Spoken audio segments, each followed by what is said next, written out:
Hello, welcome to Raymond Castile's Basement of Horror. This is the final regular episode of our 8th season. I don't know how many more seasons I can do this, but I guess I've made it 8 seasons. I kind of have to get through 10, make it an even 10 seasons, but boy, does that sound like a steep hill to climb. But let's worry about that when the time comes. Right now we're here at the final episode of our 8th season. Now we do have one more special episode. It's not really an episode. We're going to have our annual live stream June 22nd, Monday, June 22nd at 7 o'clock Central Time. Monday, June 22nd at 7 o'clock Central Time. We do this every year, June 22nd. Nothing special about that date. The first year I did it, I just randomly picked that day. It was probably a Saturday. And then the next year, again, I just kind of randomly picked what I thought was a good night to do it.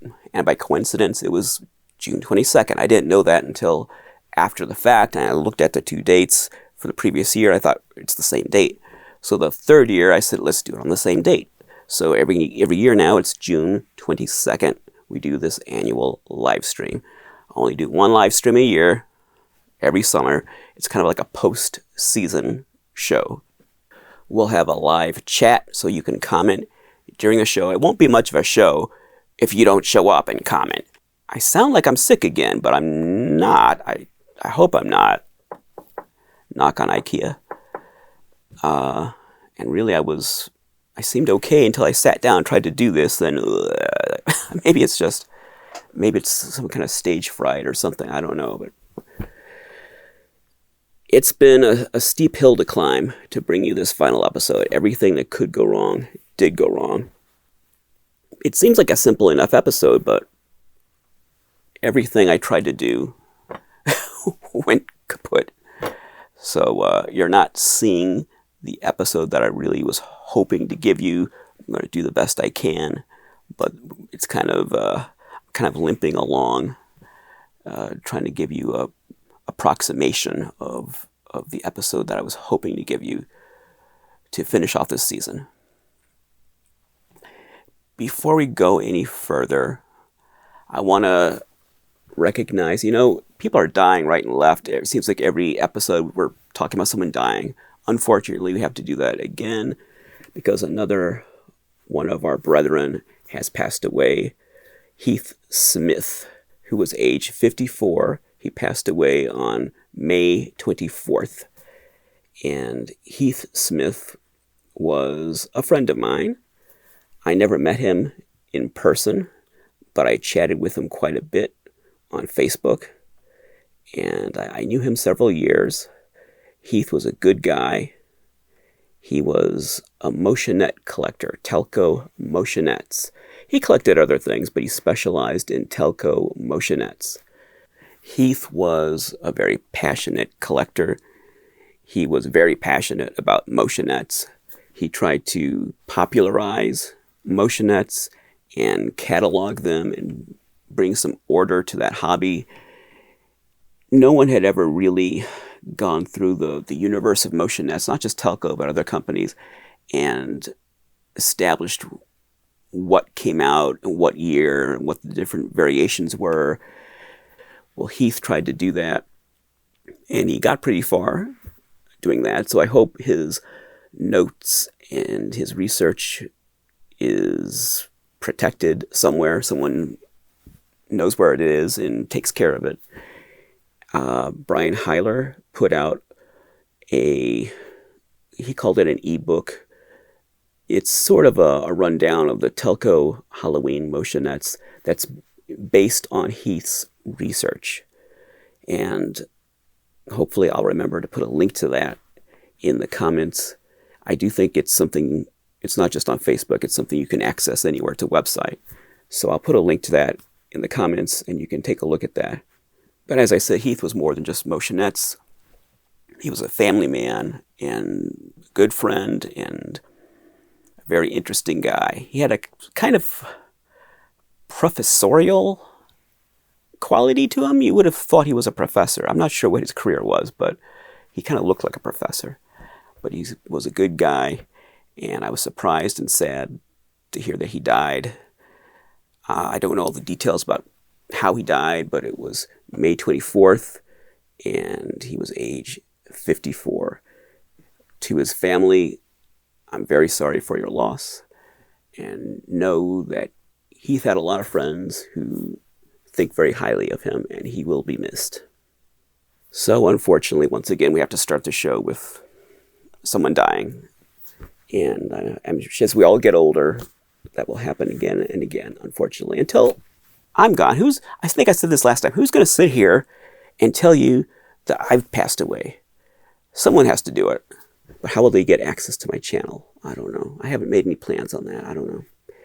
But I'll need to have a guest host to sit here and tell you, oh, I'm sorry, but unfortunately, Raymond has passed away. One of these days. Not yet, though. I'm still here. And we're going to have a show. We're going to have a show. The theme for this episode is Nessie, the Loch Ness Monster. And it's not just in general, though I am going to show you a lot of general things. The impetus for this episode really is a particular item. This right here, Loch Ness Monster water. This little thing's pretty important. Look at that water. That's from Loch Ness.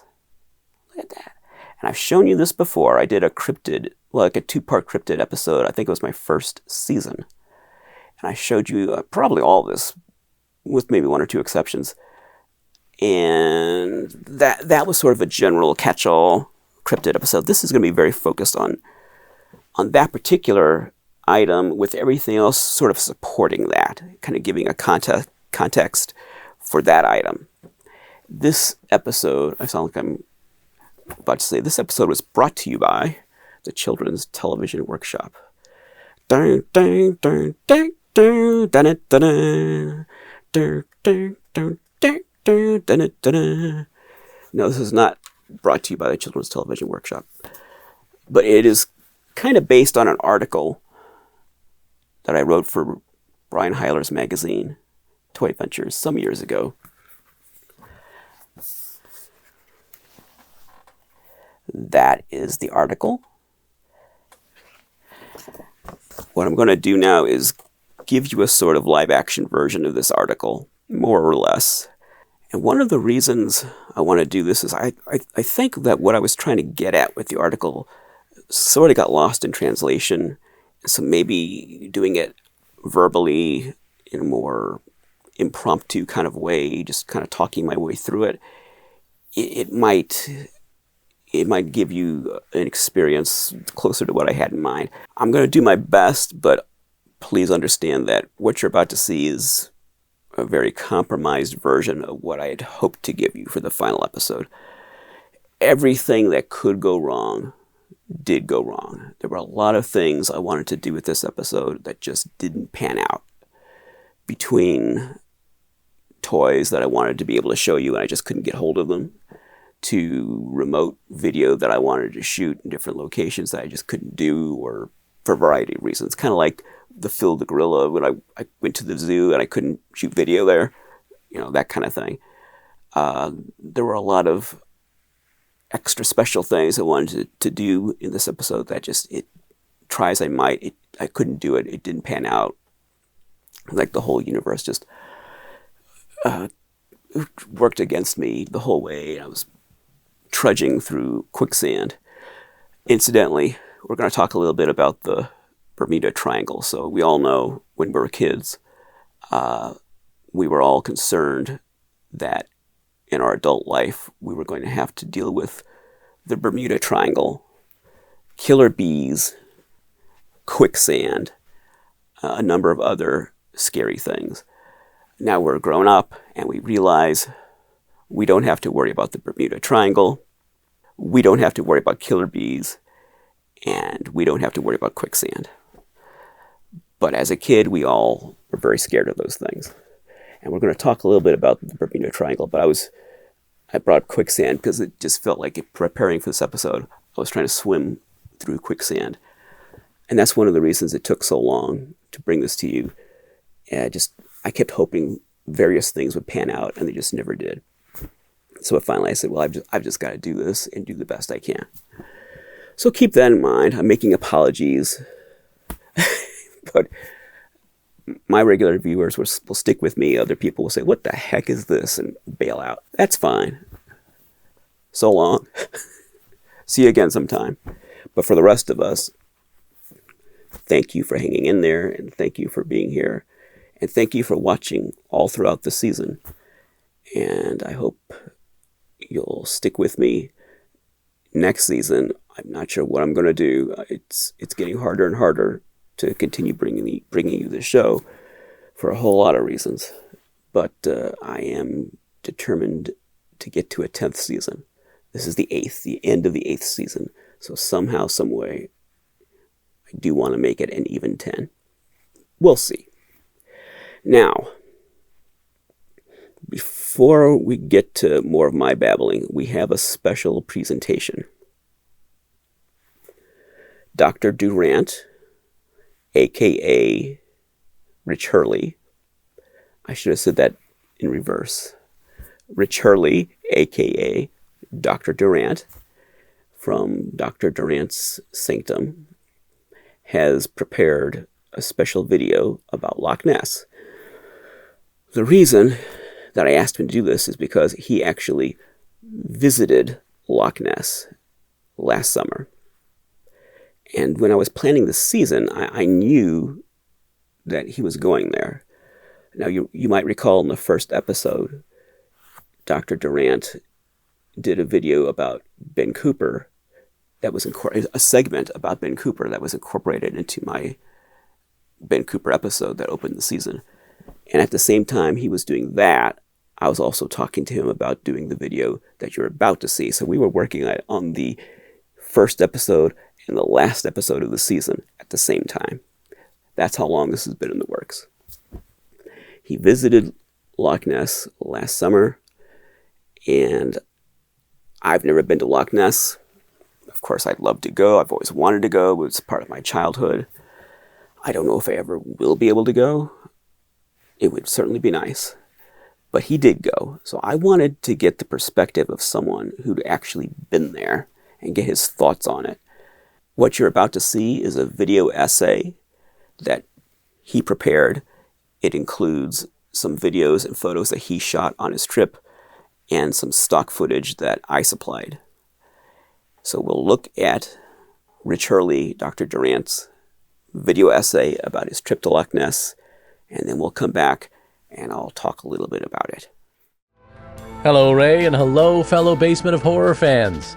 My name is Rich Hurley, better known as Dr. Durant, and I am thrilled to have been invited back into the Basement of Horror yet again. I have to say, you have to watch that first step coming down here. It's a doozy. I almost wiped out an entire shelf of Tomland monsters, but that's a story for another time. I am here to discuss some monstrous memories of my own regarding a legendary monster that resides across the pond in a little place called Loch Ness. Now, I don't know about the rest of you, but I grew up as a monster kid in the 1970s. And to me, the 1970s was one of the coolest times to be a monster kid, because we got to enjoy all that cool monster goodness that came before us, and we were having our own little Monster Mash resurgence in the 1970s as well.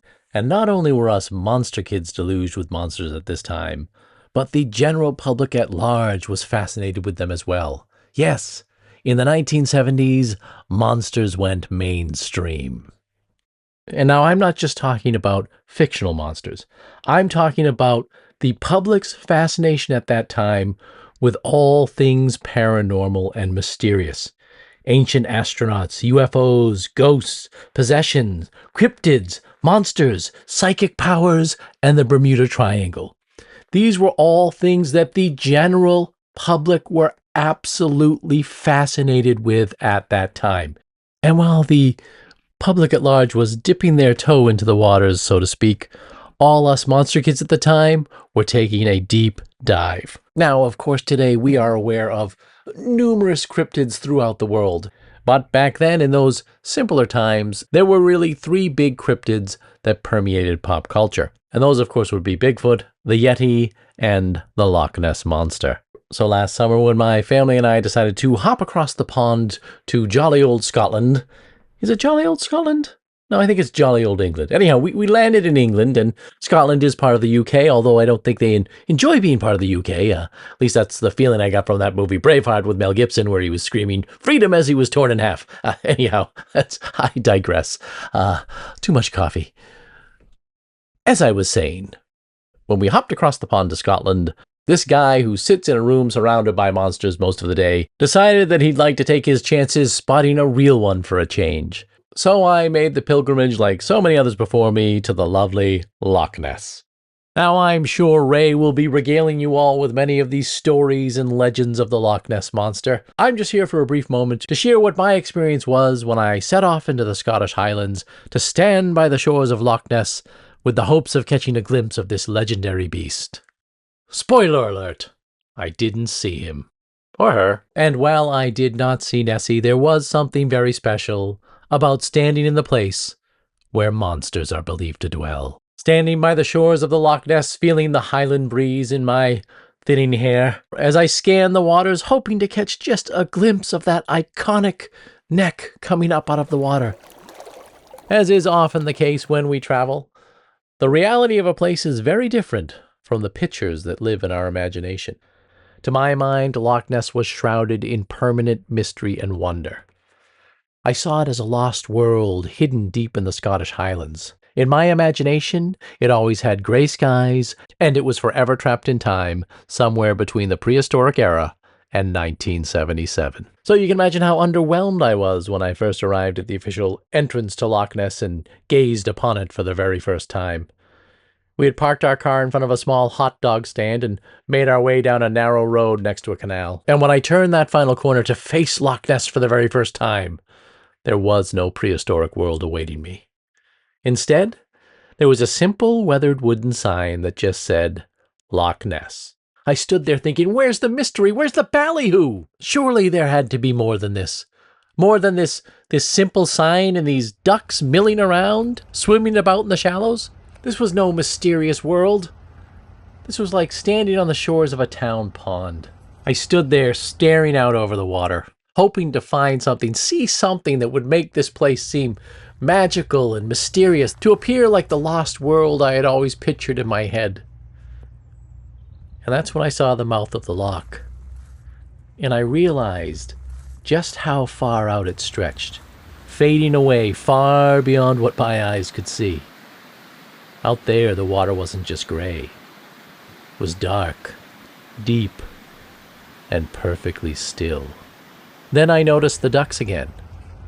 As they swam, their necks arched up in a familiar serpent-like pose that I'd seen 1,000 times in old books, and I knelt down and placed my hands into the cool, dark water. This wasn't just a vacation. This was a pilgrimage for a monster kid. I was here in person, touching the myth itself. The hot dog stand faded away. The wooden sign didn't matter anymore.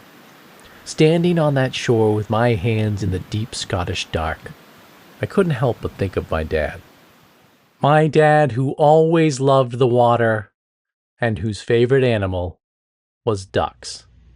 My dad, who bought me a Wolfman mask not realizing it cost $40. My dad, who never failed to get me a comic book any time he went to the corner store to buy his newspaper. My dad, who sat through movie after movie after movie that he had absolutely zero interest in seeing, but he was there because I wanted to go. My dad, who would fall asleep on the sofa as I sat on the floor at his feet playing with my toys and watching some of the creations of Ray Harryhausen go at it on his small color TV. My dad, who even though he didn't love these things, reluctantly encouraged my love of them.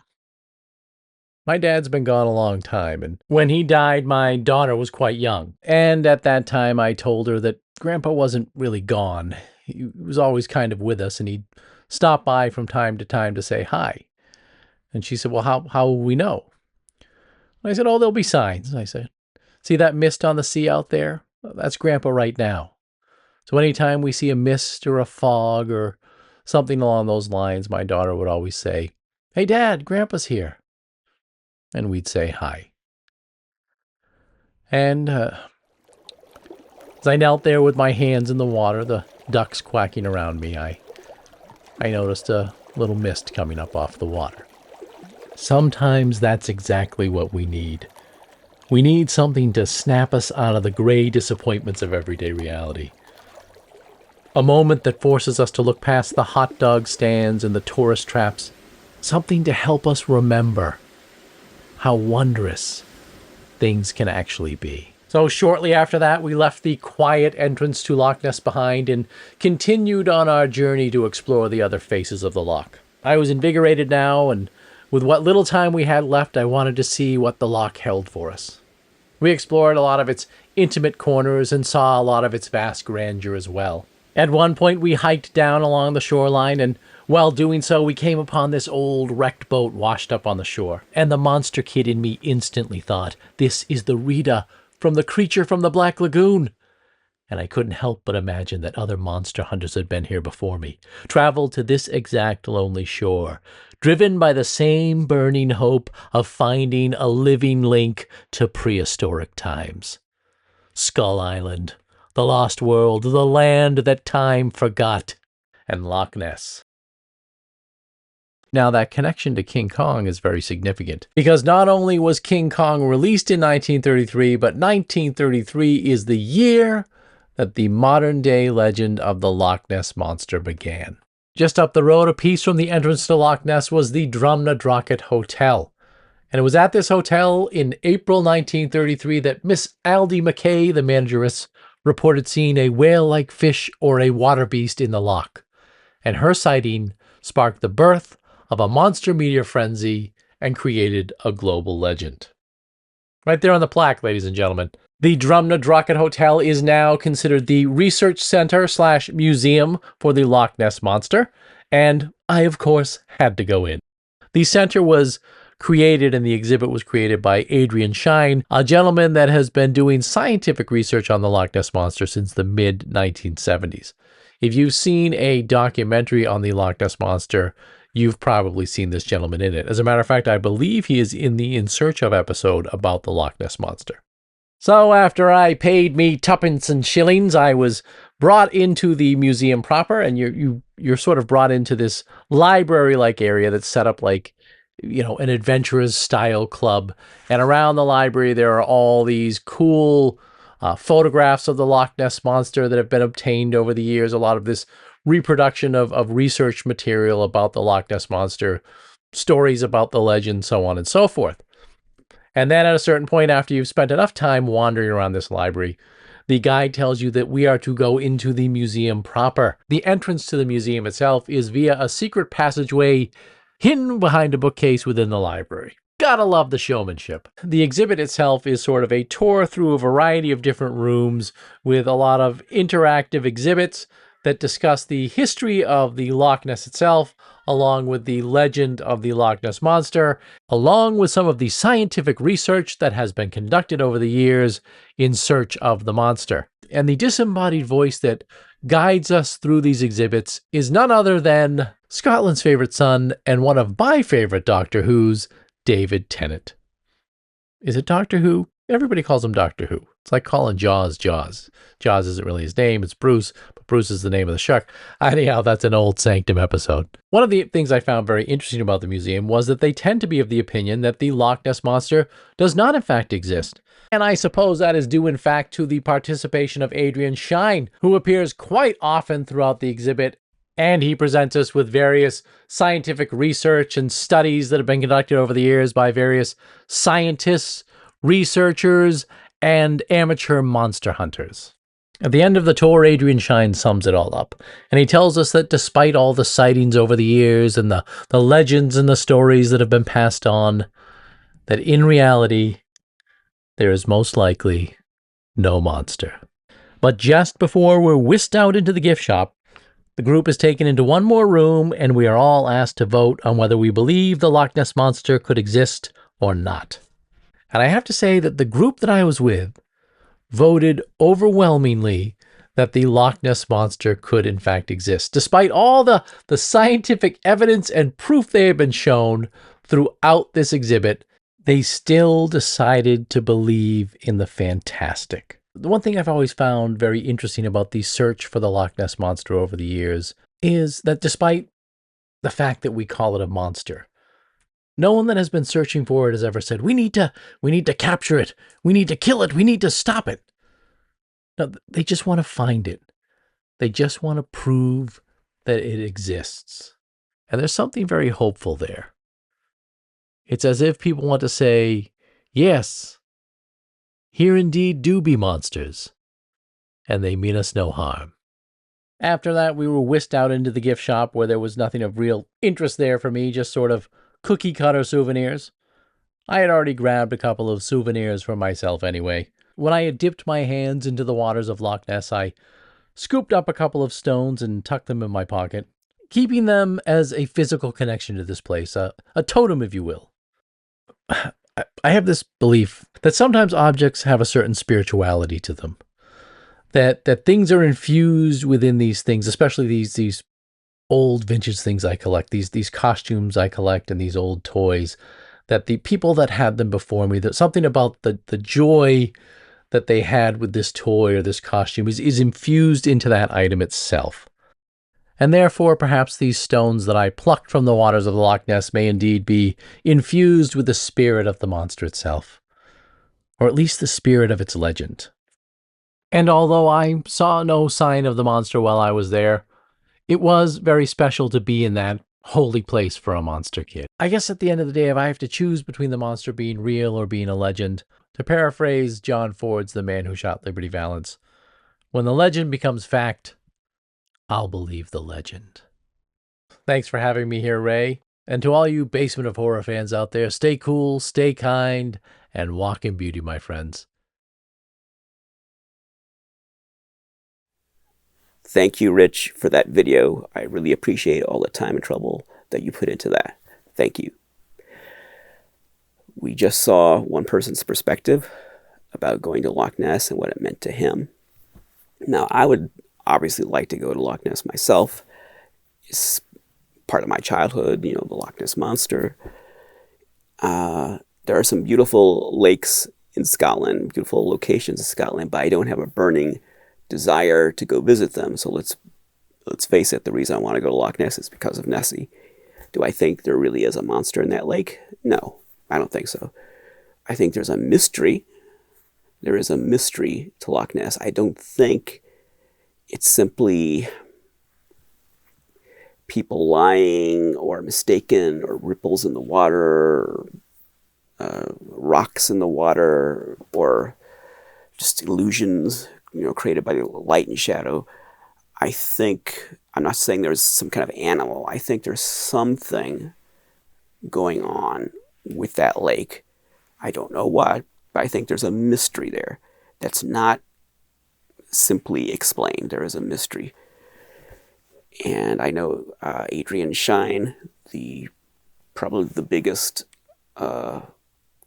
living figure in regards to Loch Ness, he put out a book recently where he talked about his thoughts on what the Loch Ness phenomenon is, and he thinks it's a combination of things.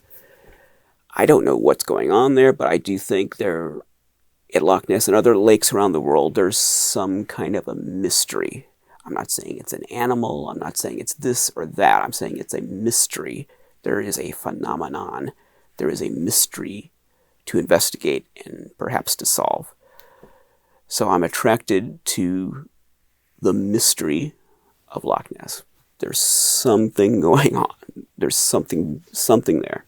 So that's why I'm attracted to that location, why I would spend thousands of dollars to travel across the globe to stand there on that shore and just look at some water. It's a beautiful location, so it's lovely to be there.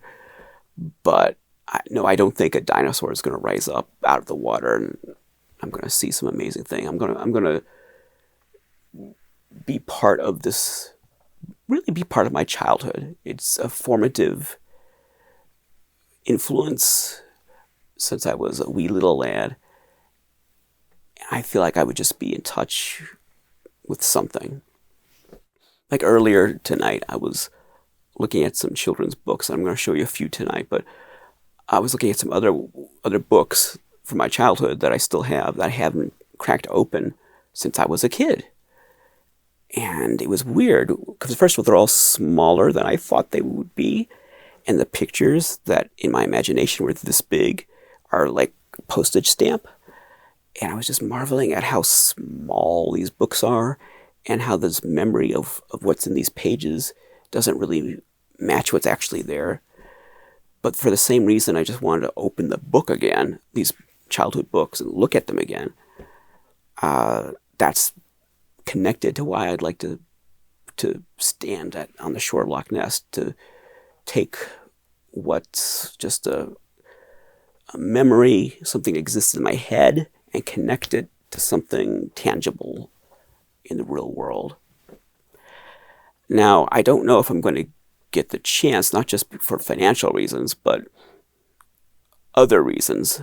I don't know if Loch Ness, as we know it, is going to be there 10 years from now or whatever.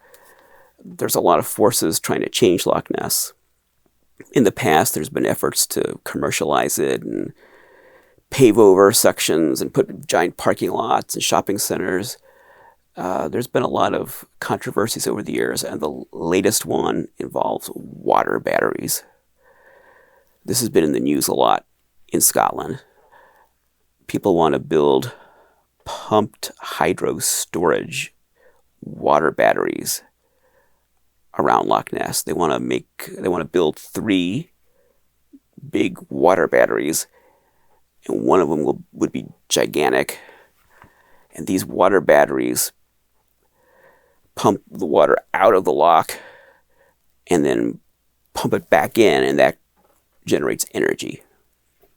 And when they do that, and apparently these water batteries could power 1 million homes, just the ones on Loch Ness. They're doing it all around Scotland, but the controversy is particularly focused on Loch Ness because it's so famous and so scenic, and there's concerns that these plants, these facilities, would damage the scenic beauty of the loch, the mystique of the loch, and also would would damage the ecosystem because it would make the water rise and fall and create tides in the loch much more so than there is now. The water level would fall and rise and fall and rise in a way that it doesn't do right now, and that could hurt salmon and fishing and otters, and even the bat population around the loch would be affected. Animals along the shore would be affected, and instead of looking and seeing this mythical looking landscape that looks like it came out of Lord of the Rings, you'd see this stupid hydroelectric plant, or I don't know if it's hydroelectric, this hydro storage plant. And it reminds me of the data center controversy in the United States. Where I live, we fought off a data center that was going to be built in our community. And that's something going on all around this region. People want to build these giant Borg cubes in communities. And the people who live there obviously don't want this. And that's it. And why do they want the data centers? I'm sure you've read about or heard about it, to power AI. It's all about AI, AI, AI. These hydro storage batteries, they're not AI. They're power plants, basically. They're clean energy power supplies. So if you want to help the environment, yeah, you'd favor these things. But on the other hand, you're kind of damaging the environment, and you're certainly damaging the character of the area by installing these big, crazy centers that don't look like they belong there. There's a effort to stop these, obviously. And I mentioned Adrian Shine. He's one of the people who oppose the hydro storage centers, the water batteries. There's different words for these things. And, if it wasn't that, it'd be something else. Like I said, they've been trying to damage that area one way or another for years and years and years. So I hope if I ever do manage to get there, I hope it still looks like Loch Ness. I hope it's the mythical Loch Ness of legend, the one that you can still find if you go there. It's beautiful. I mean, the hills, the water. I mean, it looks like the thing you've seen in 100 documentaries and TV shows. It looks like, I think Adrian Shine calls it the land of dragons. It looks like that. It looks like a dragon could come flying over the hillside and breathing fire, and there'd be warriors on horseback, and it looks like a mythical place.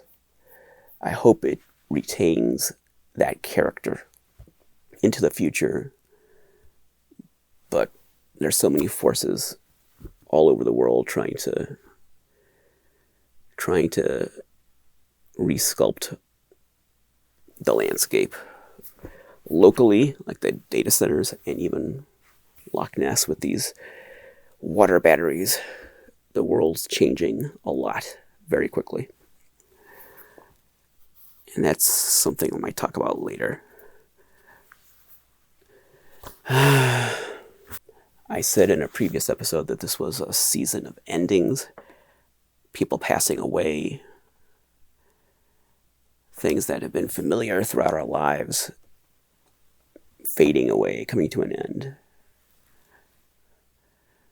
I mentioned a couple of episodes ago, I mentioned this new documentary, Capturing Bigfoot, that debunks the Patterson-Gimlin Bigfoot film and shows apparently a dress rehearsal for that film. And it hasn't come out yet as of this recording. That the documentary hasn't been released yet. But that's sad. Not that I thought that film was real, but I liked, even if there was a slim chance, I liked not being able to say for 100% sure that it was fake. I liked that there was just a little tiny bit of mystery there. And I feel like the mystery is just being stamped out everywhere. Like Loch Ness, it's a land of mystery, but if there's a stupid hydro center sitting right there on the shore, if not so mysterious then. Just like if they put a shopping center next to Urquhart Castle, which I think they did want to do something like that at one point. Yeah, that's not so mysterious. They're trying to spoil all the mystery, and I don't like it.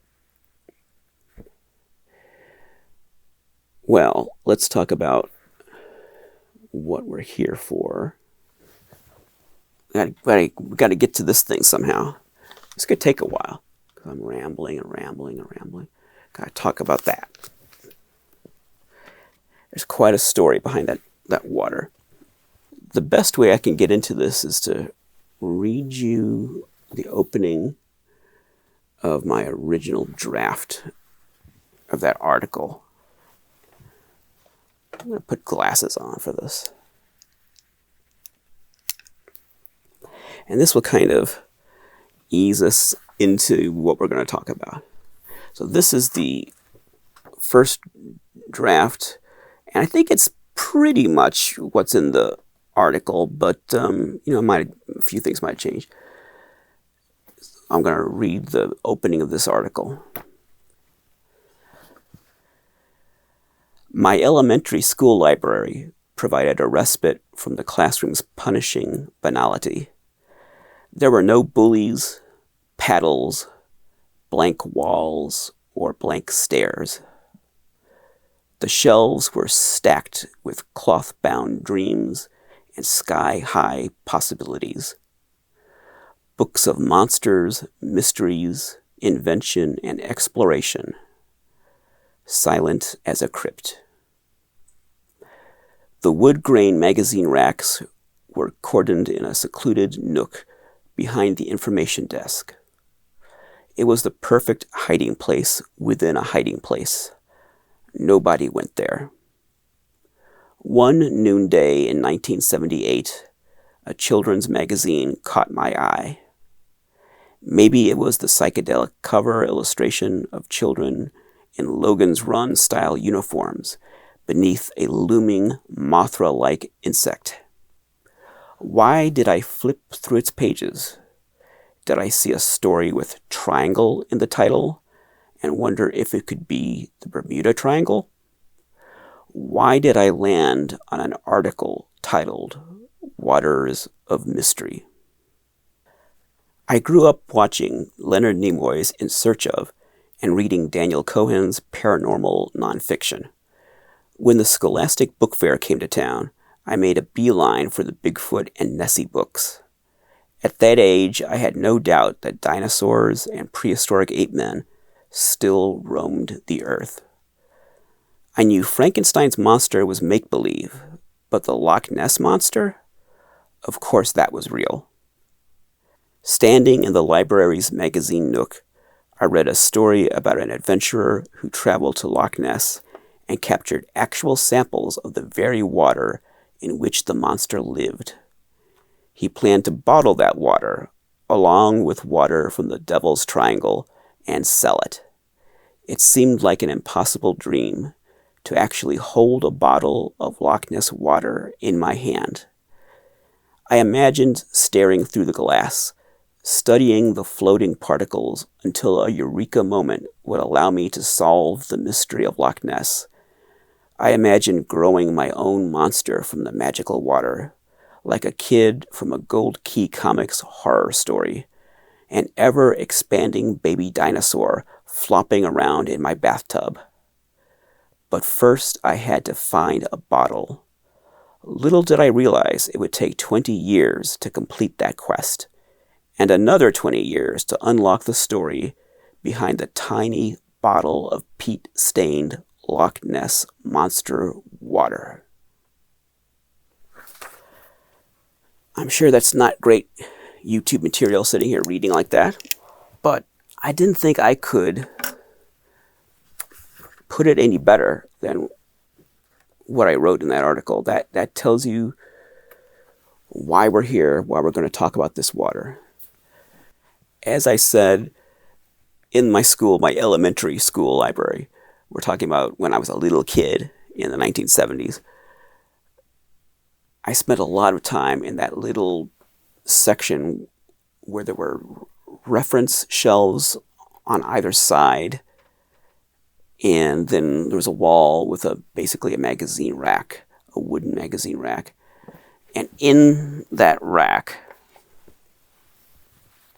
were periodicals like this.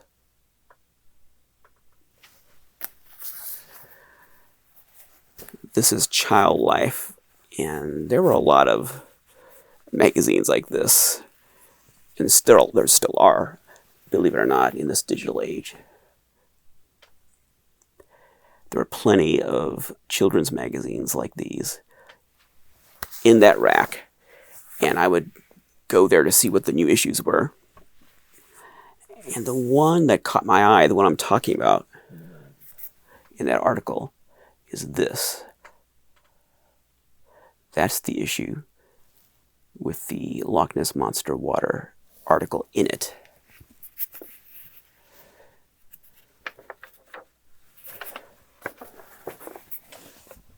That's what it looks like inside. And there were more grown-up magazines too. There was a variety of magazines. They weren't all like this, but these were the little kitty magazines that I liked at that age, obviously. But that little nook was important to me. It seems like I spent hours there. It had to be minutes because, I'm in class. I'm not going to let you just hang out in the library. And unlike maybe older kids in high school, whatever, you couldn't really just go after school and kind of hang out. You had to catch a bus. So my memory is probably not accurate, but that's kind of part of the theme of this episode. There's the Bermuda Triangle story.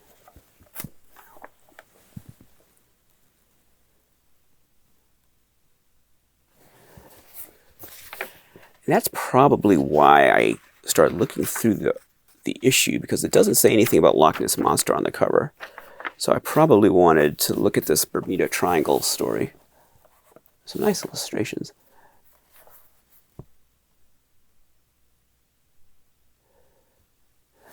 Of course, with AI and the data centers, no one could care less about illustrations anymore.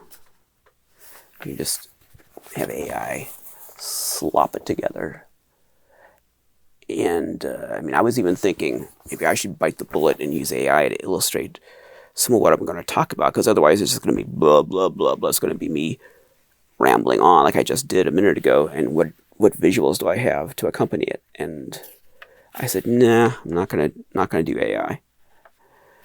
I don't know what I'm going to do. We'll figure it out when I'm editing. But so this is the Bermuda Triangle story. Okay, now, finally, that ends, and then on the next page, Waters of Mystery. That's the article. So I was in the school library just thumbing through this. I came upon this article. Look at those. Look at those beautiful things. I've never seen the Bermuda Triangle one. I've only seen the Loch Ness Monster one. There's the one I have. There's one that's been on eBay for a while that's in rough shape. If it were a little cheaper, I'd buy it just to have another one. But it's expensive and it's very rough. The box is very rough. But I've never seen the Devil's Triangle one for sale. And this is our hero, Mel Stevens. We're going to talk about Mr. Stevens there. He is the hero of this episode. He's the reason we're here. I want to tell you about Mel Stevens. And I think that's it. That's the end of the story. That article doesn't even have... I thought it had pictures of Mel collecting the water, but it doesn't. It doesn't even have that. It's just him standing next to these Devil's Triangle samples. And then the picture of these two. And then these logos, and that's it. In my mind, I thought it had pictures of him. I thought it had pictures of him collecting the water. I think I do have something like that from a newspaper article, but I thought that was in here. It isn't. Look at some of these other covers. Obviously, we have the Star Wars one. More sci-fi, Star Wars era.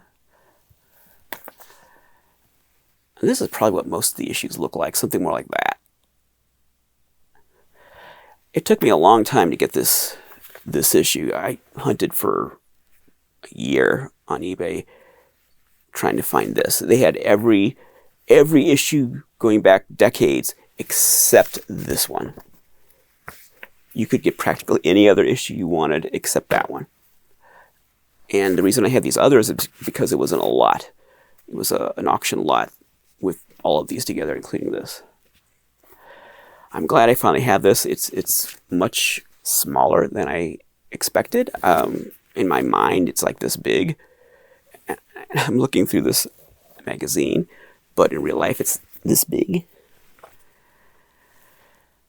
I should tell you what the date of this is. This is May 1978 is the issue. This is May 1978 issue. And it's 1 year from the date when this water was collected. It was May 1977, when Mel Stevens collected the water from Loch Ness and the Devil's Triangle. Good old Loch Ness water. I'll take it out of this bag eventually.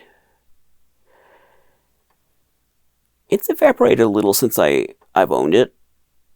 I bought it, oh gosh, seems like 25 years ago. Around 2000-ish, the year 2000. And it's evaporated a little bit. I'm concerned that it will just evaporate completely. Now, I've had this fantasy scheme of if I visited Loch Ness, I would try to get some water from Loch Ness and somehow get it back home. I don't know how I would do that, and keep it sterile so it didn't get contaminated with other water. And then boil it and filter it just to make sure there was no modern elements in it. So it was just the water itself. And take a syringe and draw some of that authentic Loch Ness water and go through the cork in this and refill this. But it has to be refilled with actual Loch Ness water, or it's like putting a repro piece on a vintage toy to try to repair it. No, you got to have an authentic original piece. You have to have authentic Loch Ness water. It can't be as water from the faucet, but also can't be modern Loch Ness water. So I don't have a time machine. So what do? Well, if I filter it, boil it, filter it, I can get rid of anything that's of the present day, and it's just the water, the H2O itself. But it's still authentic Loch Ness water. Now it would make a little, the syringe, the needle would make a little hole in the cork. So I don't know how that would work, but people do that. I used to drink absinthe and buy imported bottles of absinthe. I never tried vintage absinthe, but I always wanted to. And they will get like 100-year-old bottle of absinthe and put a syringe through the cork in the absinthe and draw out a syringe worth of the absinthe. And then that'll be like $500 for that little bit of absinthe. I don't know I haven't looked at it lately, but that's what it was years ago when I was paying attention to it. And I'm sure there's other vintage liquor that's kind of like that, where they sell samples like that and they have a vintage bottle and they go through the cork with a syringe. So anyway, that's my harebrained scheme to try to fill that bottle back up with authentic Loch Ness Monster water. That it's modern water. But anything that might be in it from the modern day would be filtered out. So it's only the water, which would have been the same water from the 1970s. Water is water. Great plan, huh? Fantastic plan. I don't think I'm going to do that. But if I bought that one that's on eBay that's in a rough box, I wouldn't even have to filter. I could take the whole thing and just drop it in there. But then I'd have to pull the cork out, which would probably make the cork crumble and break away. Whatever. So I'll just have to enjoy my evaporating Loch Ness Monster water while I can. Just like everything else we're talking about, everything goes away. Everything comes to an end. The season comes to an end. Myths and legends come to an end. Loch Ness comes to an end. People's lives come to an end. Everything comes to an end.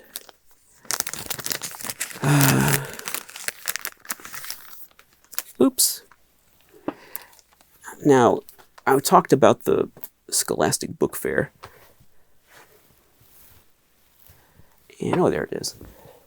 When I was a kid, this actually came from a book fair. This came from a Scholastic Book Fair. An actual authentic book fair. So I bought this at a book fair as a little kid. This is my childhood book, and it absolutely came from a book fair. This probably came from a book fair. This might have been a mail order. I don't know, not a mail order. You know how you have like the Scholastic catalog, and you'd order books, and then a month later they'd come to the classroom and be book day, yay! You'd have a box. Everyone would be so excited, and they'd get the books that they ordered. So this might have been ordered that way. I don't know if this was actually on a shelf at a book fair. I know this was. This absolutely was, because I remember the experience of buying this and seeing it on the shelf at the book fair. Now look at how small these are. These are my childhood books. Look how thin and tiny. Look at my hand. They're just tiny little things. Itsy bitsy little child-sized books. And in my imagination, because I hadn't looked at these in years, in my imagination, these books were like this big, and I was like paging through these books. And like, I don't know, like Gandalf paging through some book of magic. But they're tiny. There's hardly any pages to them. Or some nice Loch Ness Monster art here.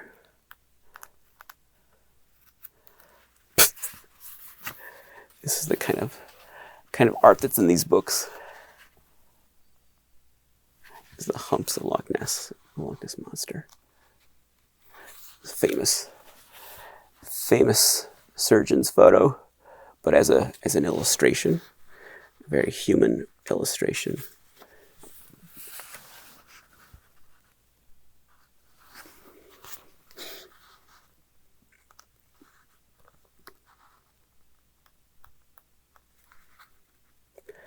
I think this was my favorite. Yeah, this was my favorite illustration in the book. Because that's just weird.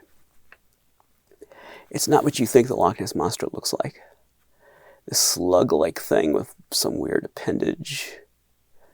It's bizarre.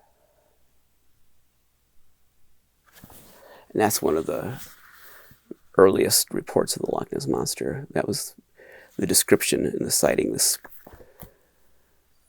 it looked like I guess like a elephant's body with the trunk, but nothing else. No legs, no eyes, no ears.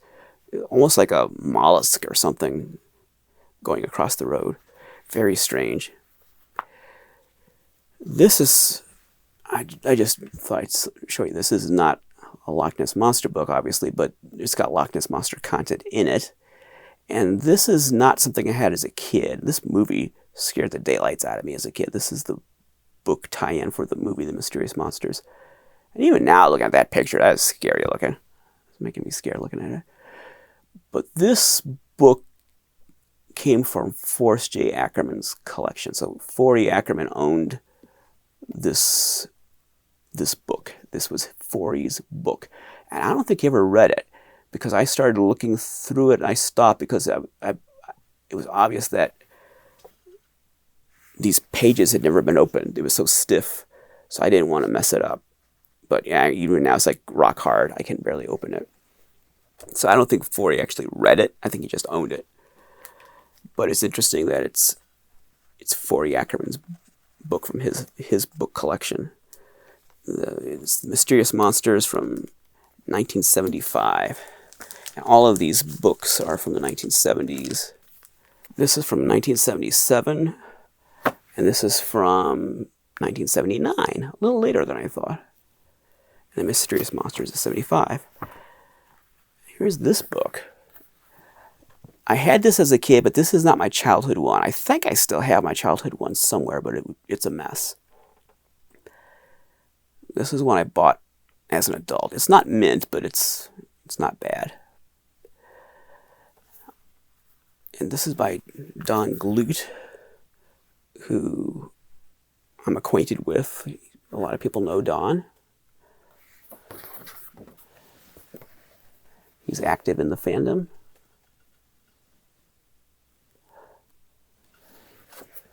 There's a lot of Dr. Spectre content in this book. Oh, there's Dr. Spectre. A lot of the monsters in the book are based on Dr. Spector versions of them. There's a particularly dynamic looking one here. A lot of crafts and things. This is an interesting illustration for a children's book. Yikes.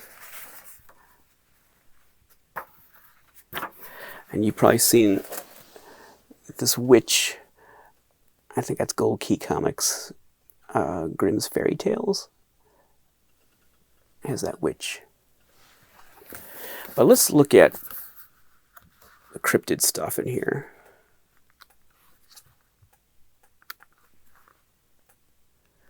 Yeah, this illustration scared me as a kid. Pretty simple little Bigfoot illustration.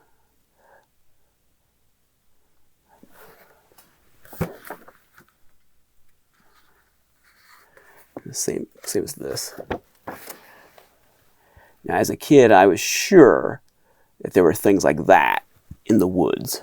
For sure. I mean, look, it's right there in the illustration. Why would they draw it if it isn't real?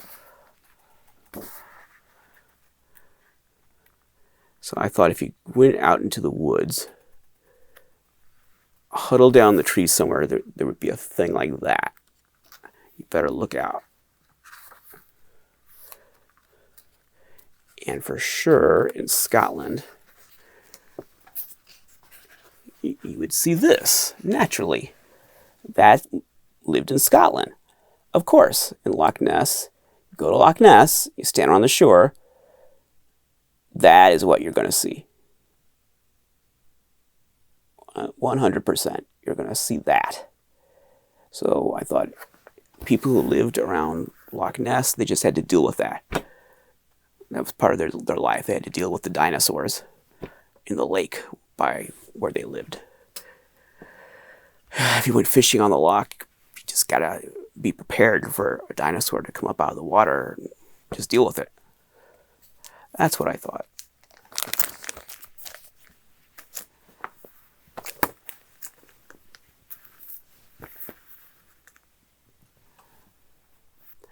That illustration kind of reminds me of this.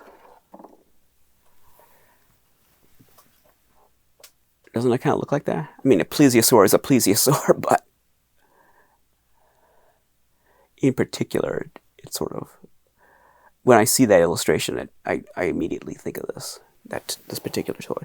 This is a British Museum plesiosaur from 1978. Now, I didn't buy it in 1978, but they originally put this out in 1978. They still sold those at the British Museum all the way through the 90s. Maybe they still sell them to this day, I don't know. But originally it's from 1978. And since we're on the topic, let's just look at some of this. This is a 7-Eleven Loch Ness Monster cup.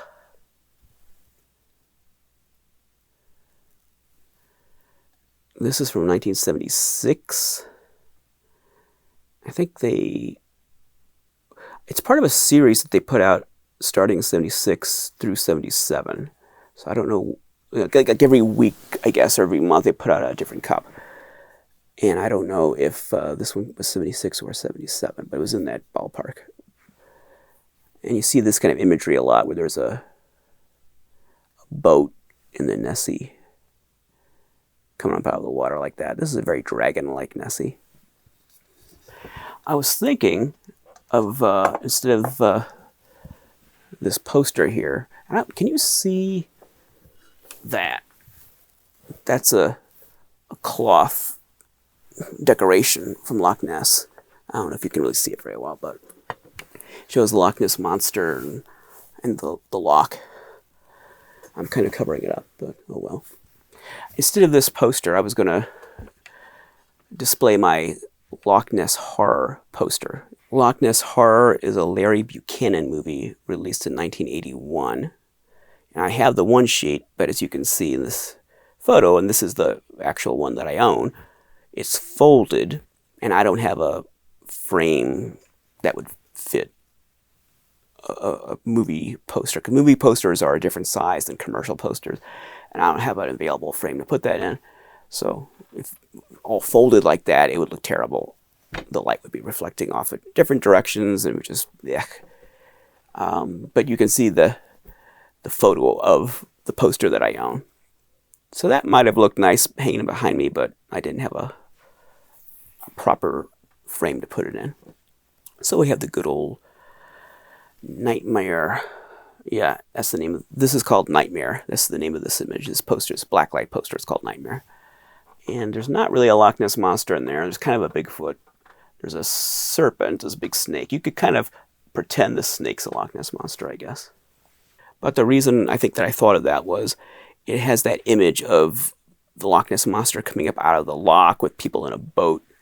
And you see that a lot. You see that kind of imagery a lot. You're going to see that a lot in this episode. For collectors, this is one of the the best representations of that. Let's see if I can get it out of here without messing it up. This is not sealed, so I don't want this to fall all over the place.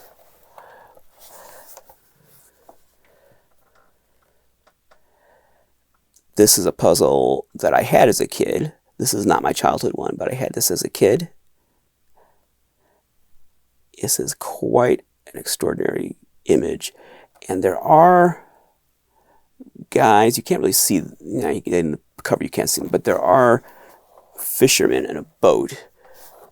I don't want this to open and fall all over the place, but on this side, like where my fingers are, there's a boat, and there's two fishermen in it looking at this coming up out of the water.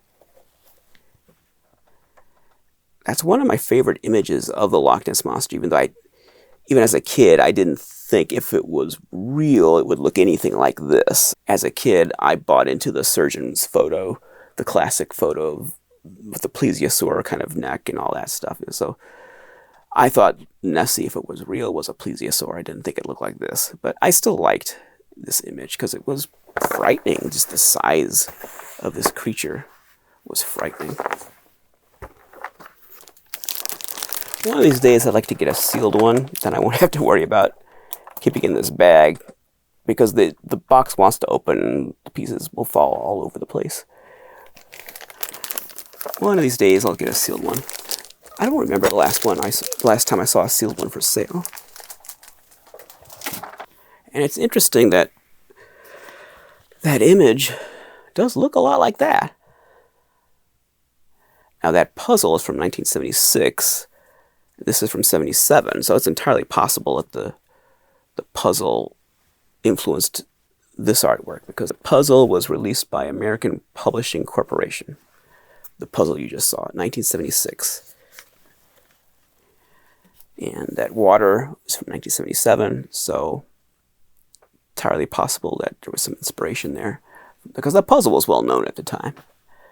Before I go into Mel Stevens and his story, let's just go through some of these items, since we're on the topic of that imagery that I like so much. Let's look at this. It's a jiggler box. It's falling apart.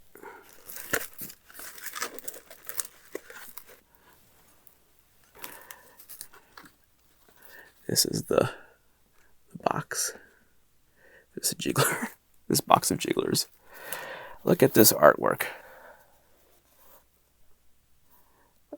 Look at that. I love that artwork. I'd like to have this box restored. I think it's worthy of that. You see here we have the guy in the boat. And here's Nessie coming up out of the water, really big. The same kind of idea. You keep seeing a lot of Nessie stuff has this theme. This image keeps being repeated.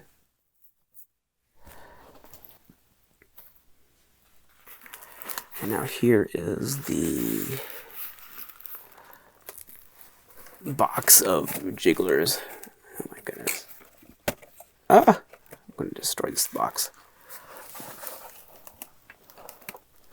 I'll take these out so you can see it. Let me see if I can give you the experience here. There we go. So that's what that's what the box would look like on a store shelf. It would look like that.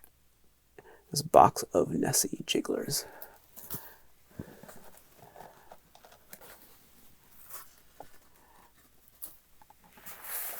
Let's take a, oh my gosh, this thing's falling all to pieces. Let's see, there we go. There's that illustration, uninterrupted.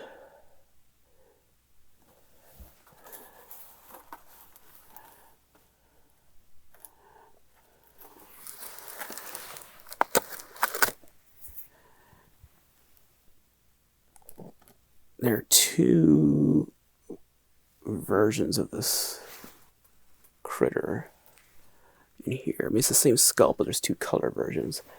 That's the standard one that you usually see.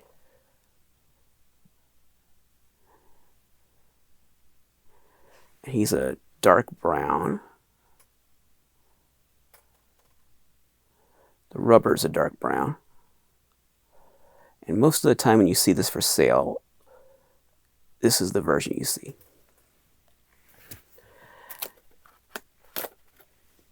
Then there's another one, and I've only got two of this version. Is that, maybe I have more.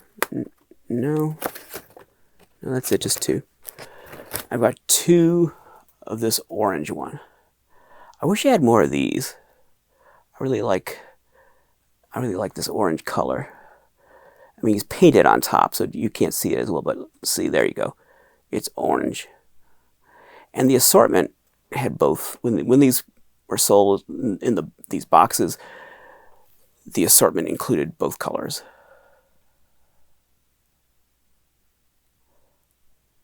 But I only have two of these orange ones. And the two I've shown you originally did come in this box. So most of these are original to this box. It's augmented with a couple more that I got individually. Most of the ones in this box are the ones that were originally in this very box. But it wasn't full. So, well, I mean, it might have been full, but the seller was selling these things individually. So I bought them really over time. I didn't buy all this at once. I bought them a few at a time over a couple of years because they were expensive. They're expensive, these Nessies. So I bought the box first, otherwise there wouldn't have been any point. And then I bought, I think, 2 batches of the jigglers. And he still has a couple, the guy who sells these.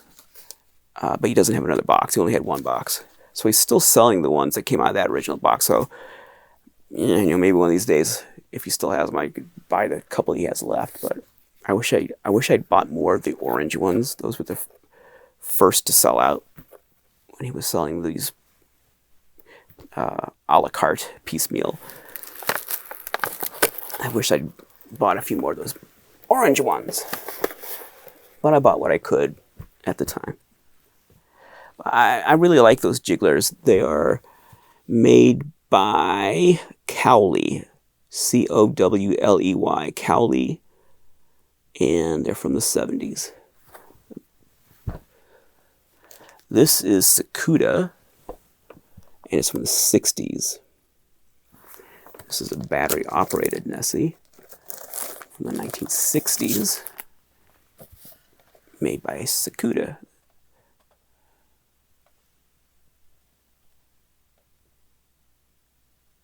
Oh, there he is. I thought that was the head over there. That's the tail. Here's the head. There we go. Here's Nessie. Here's Loch Ness and the castle.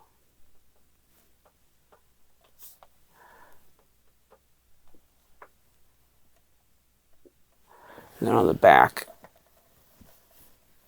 you have instructions for how to use it.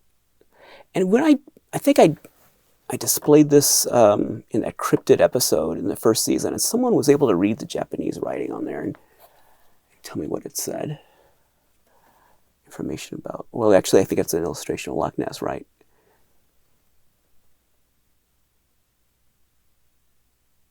What am I looking at here?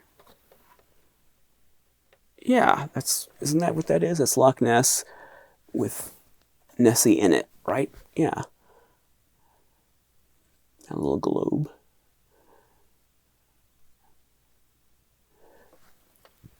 So this is cute. I like that. There are other toys like this. There's a soft vinyl Nessie, the vintage one. There's another battery operated one, but it's like a stuffed toy. It's like a plush version. Kind of like a Marx monster, like a Marx battery operated kind of a monster, like the Yeti or the Kong, kind of like that.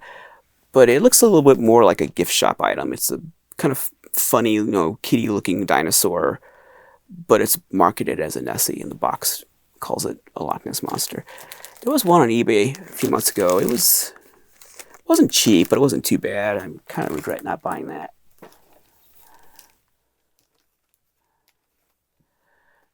This is a Triang Mimic. Is that the name? Triang Minic. M-I-N-I-C. Triang Minic? A clockwork Loch Ness Monster. And this is from the 50s. This is from the 1950s. And there is a catalog that verifies that it is from the 50s.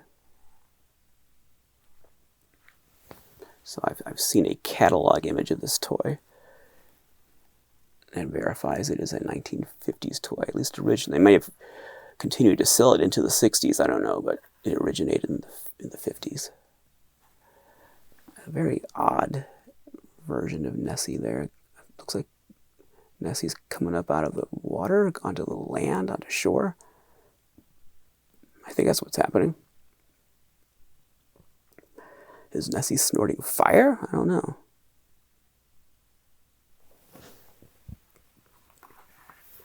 This isn't the same one that's in the box. There's one in that box that's unused. This is a fairly well played with version of what's in that box.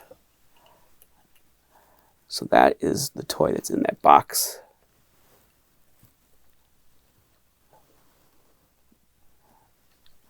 Cute little thing, isn't it? Aww. Very serpentine Nessie.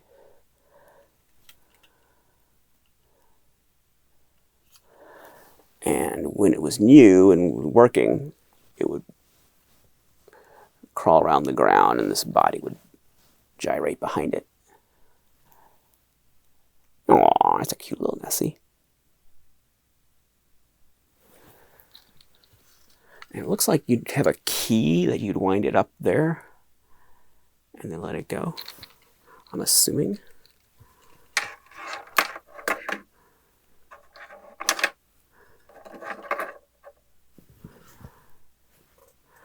There are a lot of, well, I was going to talk about some souvenirs. Let me talk about these jigglers. I have two of these. They're kind of stiff, stiffer PVC, so not really jigglers. They're not jiggly.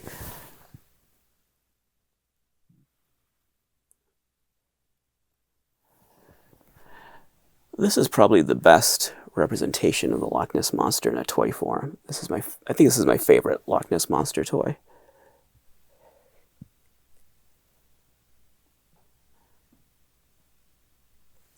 This is made by AAA, AAA,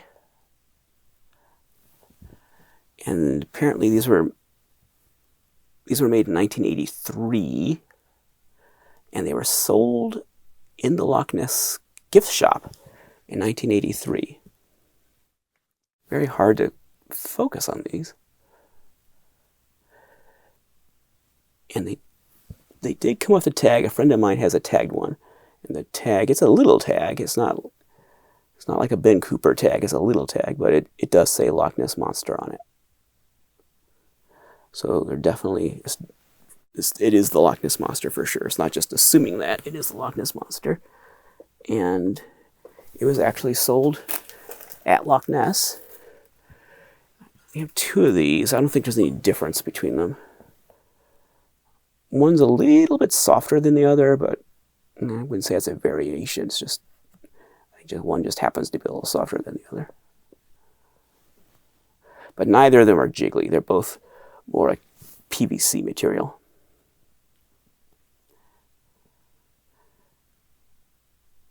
They're flexible for sure. They're not like a hard plastic or a vinyl toy. They're definitely flexible, but they're not oily jiggler. Oily jigglers like a Azrac Hanway or a Ben Cooper. They're not like that.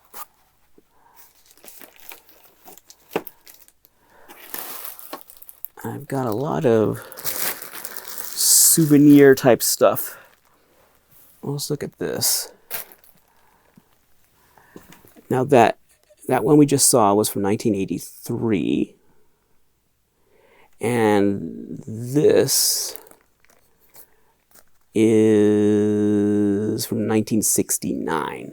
This is a Biswick Benegals whiskey decanter. That's a whiskey decanter from 1969. And these did come in a box. I don't think it was decorated. It was just a kind of ordinary box, but they did come in a box.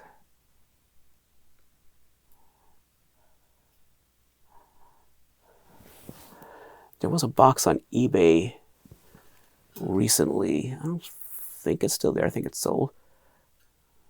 But it was kind of a plain box. That's a whiskey decanter. And these are not hard to find. This is a cool, very vintage Loch Ness Monster item that's not that expensive or hard to find. Another vintage Loch Ness Monster souvenir item. Flocked vinyl Nessie toy. So this is the kind of thing you'd expect to find in a gift shop. And we saw with Dr. Durant's video, we saw at the gift shop. I really liked that he took us through that. Well, he didn't really take us through the gift shop version. He took us through the museum, but there's a gift area attached to that. And back in the day, you would have found stuff like this.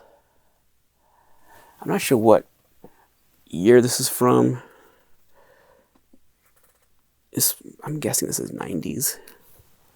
That's just a guess. I have this back here, but it's not Loch Ness Monster. This is Jurassic Park. I'm just included because it's a plesiosaur. I think it's the only plesiosaur that Kenner Hasbro Jurassic Park's ever made. Was there a plesiosaur in any of the movies? I haven't seen a Jurassic Park film since Jurassic World, the first Jurassic World. I didn't keep up with it after that. I saw the first 3 Jurassic Park movies, and I saw Jurassic World, and that's it. So I don't know if there's an actual plesiosaur in the movies. I hate these soft bands. They're not rubber, but people call them rubber bands because they always break. And so eventually those are going to break, and then this thing, how will you display it? You can't really replace them with wires because they're fastened inside this cardboard. It folds over, and they're inside of there, so you can't just stick wires there and stick it back in place.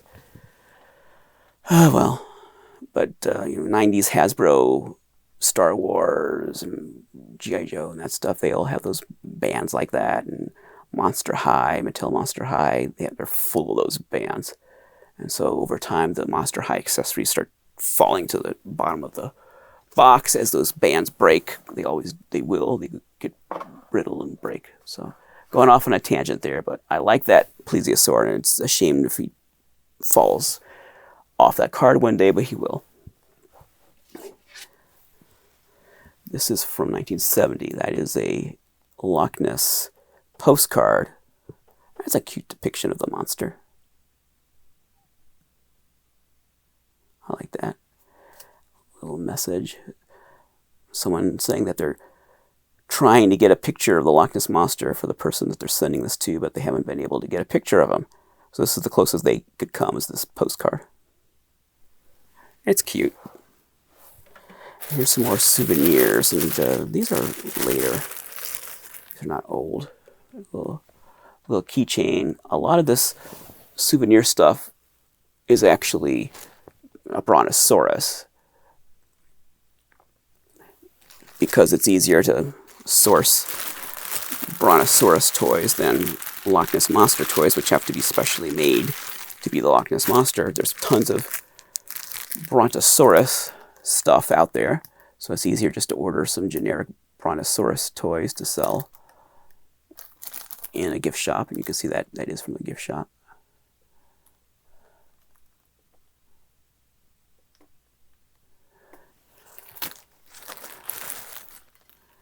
This is more specifically Loch Ness Monster. I think that's 2000s, like maybe 15 years ago.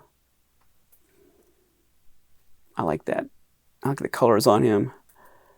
I like that kind of dragon-like, alligator-like head.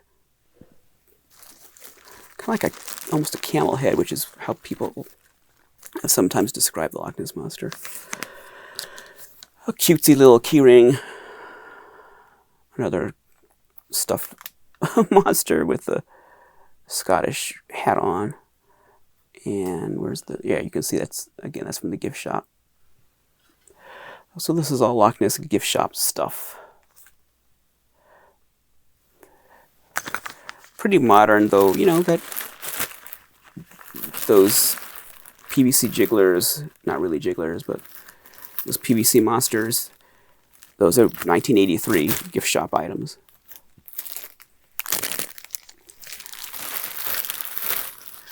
So I have some older gift shop stuff. I like gift shop stuff, gift shop items. I've often talked about how, you know, the Lincoln Monsters, I saw them in a gift shop. I saw them in the Greyhound bus station gift shop. So I like stuff from a gift shop. A little more modern. Let's see here. Magic rocks. I don't know what year this is. It's probably 20 years ago. Loch Ness Monster Magic Rocks. Did you ever have a Magic Rocks set?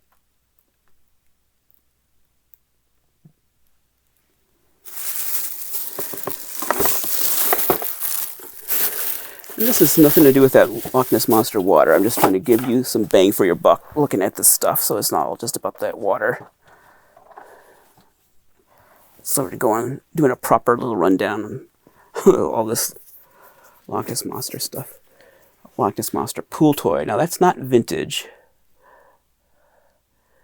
It's not modern either, but it's like from 20 years ago, 15, 20 years ago. I'm sure this has a date on it. Let me see here. 1996. A little older than I thought. It's 30 years ago. 30 years ago. What is this? So this is 1999. Micro Machines Loch Ness Monster playset. 27 years old.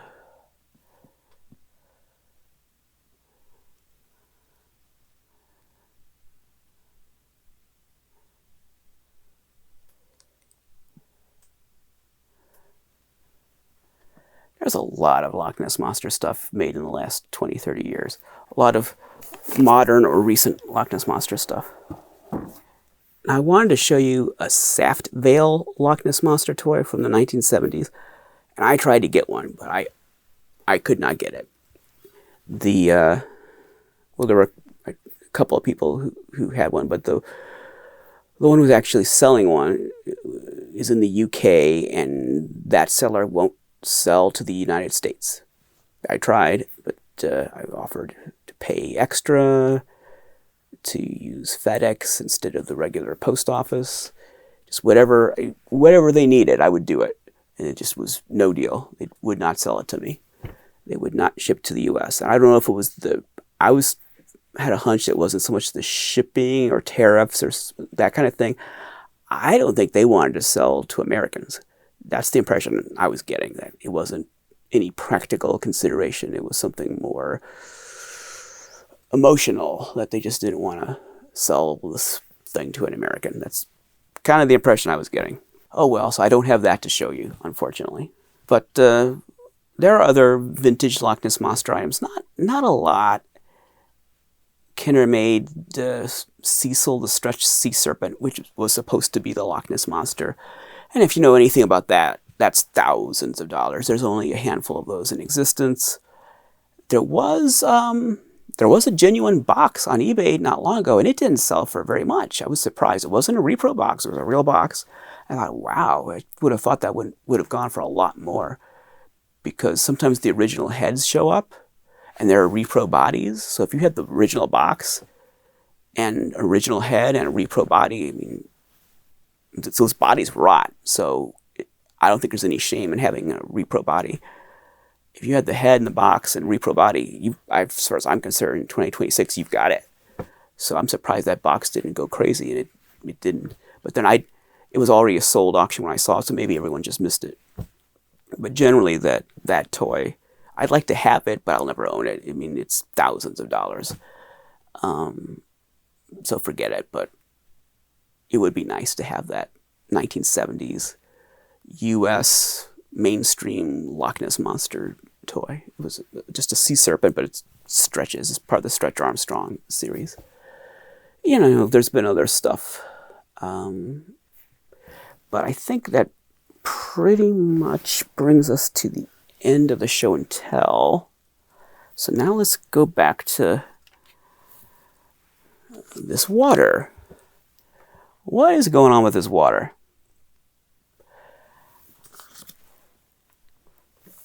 I'm going to have to do a lot of reading here to get this right. Mel Stevens. Mel Stevens. He's an enigmatic guy. Very enigmatic. Mel Stevens was some kind of crazy dreamer.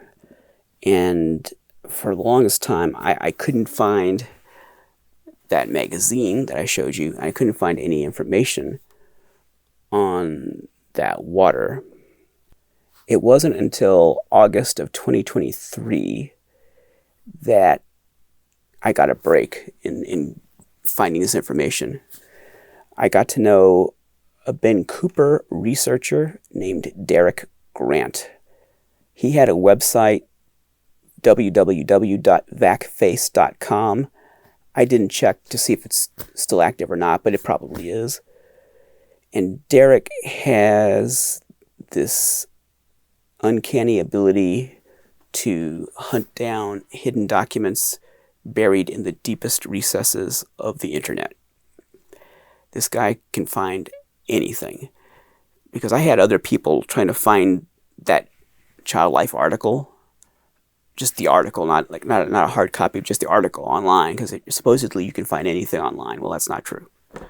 And no one could find that. And I'd been searching forever. I couldn't find any mention of it, and I couldn't find the actual magazine, so I didn't even know what month, what issue I was looking for. And Derek, who I met through Justin Mabry from Trick or Treat Studios, he, in just 24 hours, he had the magazine located in the Internet Archive, and he had information about Mel Stevens, the guy who bottled the water. So he was amazing. I haven't talked to Derek in a long time. There was a period where we were talking a lot, and I haven't talked to him in a long time. But he was preternatural when it came to looking up this stuff online. I don't know how he did it. I think he had his tricks of the trade, his sources that he was a little reluctant to give up. That's understandable, because he had a real talent for looking this stuff up. He was fantastic at researching things online. You think, oh, anyone can do that. Not like this. Not like this. He had a special ability to find stuff online that no one else could find. And Derek found this information. He found He identified the magazine article, the issue date, everything. I was able to read it online before I was able to get the hard copy like a year later. It took me a while to find it. In the article, let's get that back out.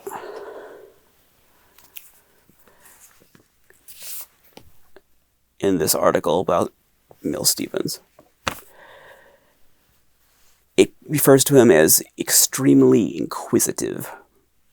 It says that Mel wanted to visit Loch Ness and the Devil's Triangle to investigate these mysteries firsthand. His son, Mel Stevens Jr., suggested bringing back water samples. Mel decided to package and sell the water to novelty stores and amusement centers. And then Mel's quoted saying, "Maybe I'm a dreamer, but I've always been interested in things that have a feeling of the supernatural and things that are thousands of years old." Mel said it was difficult to obtain drums big enough to carry 500 gallons of water from each location, Devil's Triangle, Loch Ness. And he described the day in March 1977 that he arrived in Scotland, encountering cold, dreary weather and rough waves on the loch. And the article in Child Life concludes with photos of the packaged bottles that you saw. And it says, "Perhaps the reader will see the bottles in a store someday. You'll see that the water is indeed fogged with peat moss, and perhaps you'll conjure up your own version of the legendary monster." So that's a quote from the article. And that you'll look into this water and maybe you'll conjure up your own version of the legendary monster. That is what, as a little kid, spoke to me. That, yes, I wanted that water. I thought I was going to stare into that water and solve the mystery of Loch Ness, or some little monster would start growing in the water. And that was right there in the article. I mean, it's encouraging kids to think that way. It's putting that idea in their heads. But who was Mel Stevens? There is not a lot out there on him, but what little there is really interesting. Mel was born in 1909 and died in 1997. There's no information about what he did during the first half of his life. But at 48 years old, he began acting in films and television shows, playing mostly bit parts and supporting roles.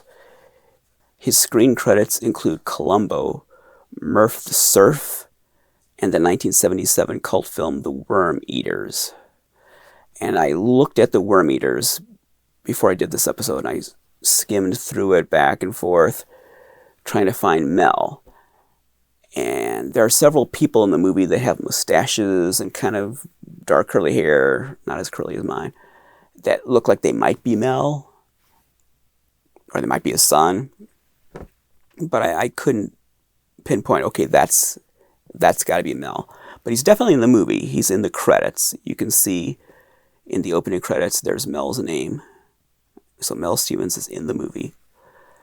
There's a newspaper article that says Mel appeared in 250 films and TV shows, including How the West Was Won. But looking at IMDb, he only has 8 acting credits. And what's really strange is that of those 8, half of them are from 20 years prior.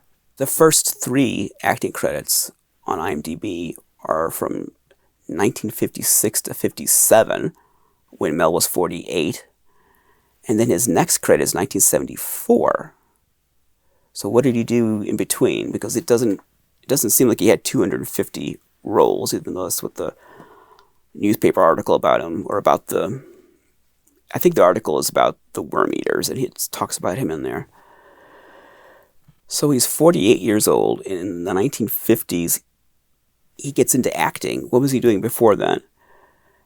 And then he doesn't seem to be doing anything for 20 years, and then he gets back into acting. I guess maybe he had like roles as an extra or something that might not be in IMDb. And how did the stuff get on IMDb? Someone had to put it there. So was his son still alive? Is his son still alive? I'd love to interview his son if his son is still alive. There's a lot of mystery about Mr. Stevens.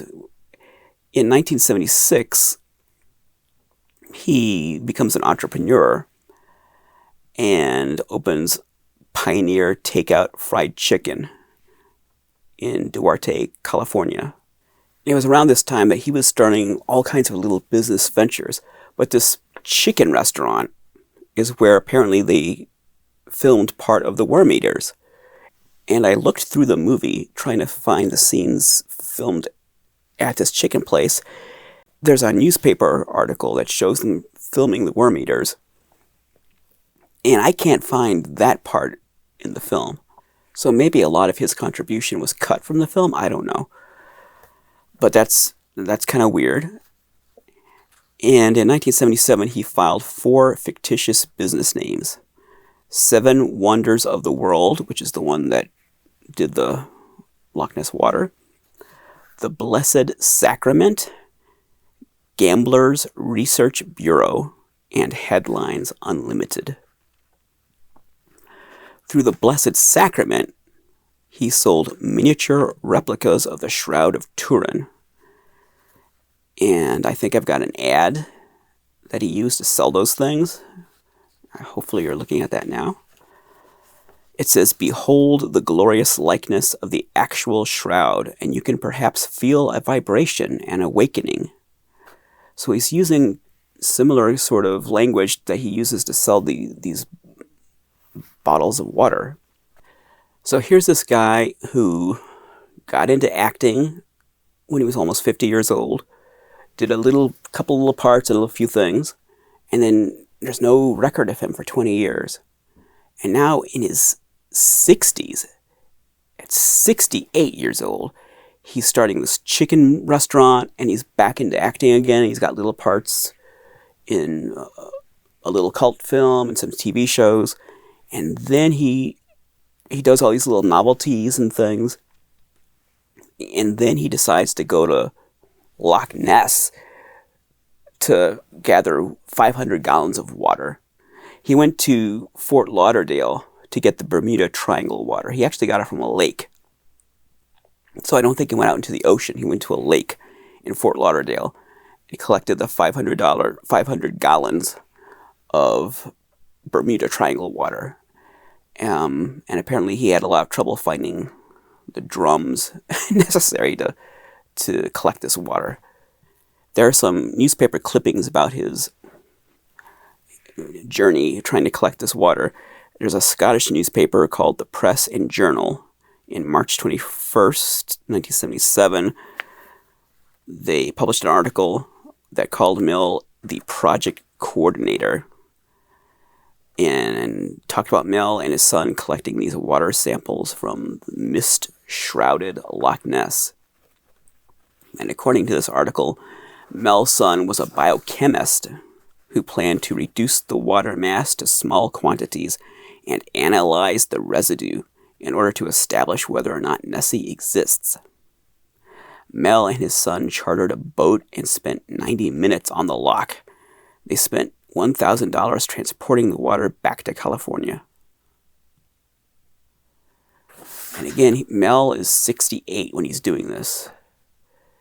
He died 20 years later, age 88. According to that newspaper article, he wanted this water for scientific research. So he didn't tell them that he wanted it to create this novelty item. He told them, and there's another newspaper clipping that where he's getting some kind of local council permission to do this. He's saying that this is for scientific research, and his son's a scientist, and they're going to analyze this water. His son is going to establish whether or not Nessie exists by analyzing this water. Mel Jr. is a biochemist and an independent researcher. He's going to reduce the water to small quantities and analyze the residue. And they didn't have DNA testing back then, so I don't know what he thought he was going to do. And he thought he would have results in 6 months, so I guess they would publish the results about whether Nessie exists based on their research in reducing the water to small quantities. He made 2 trips to collect the water, but the entire operation took about 90 minutes. They went to Fort Lauderdale, I think, before they went to Loch Ness. And apparently this was all done around the same time, like the same extended trip. And Mel Jr., the son, was going to analyze that water to establish why ships and aircraft go missing without a trace in the Bermuda Triangle. And somewhere Mel talks about how nothing that disappears in the triangle ever comes back. He makes that assertion. So Mel Stevens, told us, this is from this article, that men had gone down more than 900 feet into Loch Ness without finding the bottom. Divers go down with infrared lights and powerful beams, but they can't see a thing. He found the weather cold, dreary, and windy. When we went out on the loch, it was quite rough. The waves were 4 or 5 feet high. On other days, it may be as smooth as a lily pond. On his return to America with this water certified, as the other had been, the Bermuda Triangle water, Stevens undertook the project of having it packaged in mini jugs with identifying information. Should he need a fresh supply due to a large demand for it, he now knew where to go for the proper assistance. Oh boy.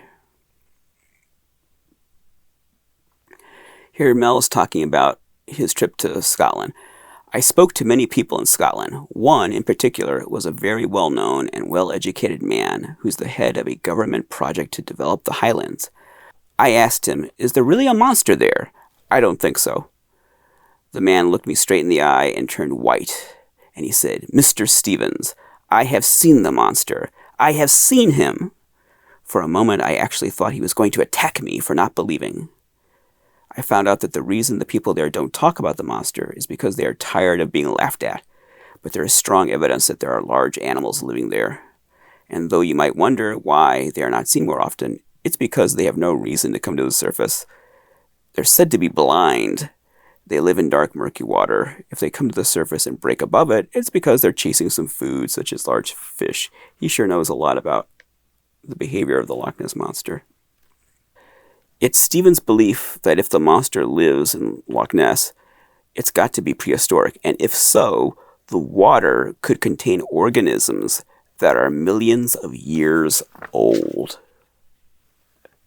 And he talks about a mollusk that was captured off Madagascar, which they thought was extinct for 17 million years, but they caught one alive. So a family of prehistoric animals could very well live in the loch. And here he's talking about the Devil's Triangle. Although everything washes ashore in that area, nothing taken by the Devil's Triangle has ever reappeared. He had a problem finding people to take him out there because it's the Devil's Triangle. Many of them said they would take me a little way, but they wouldn't venture out too far. When I asked what they were afraid of, they told me they'd rather not talk about it. Finally, I found one who would take me, and I was all set. He talks about some of the things that happened in the Bermuda Triangle, and he says, it made me wonder if I really would return from this voyage. Oh boy. And there's, the same old stuff about things disappearing in the Devil's Triangle, different cases that he talks about. Planes and ships and things that have disappeared.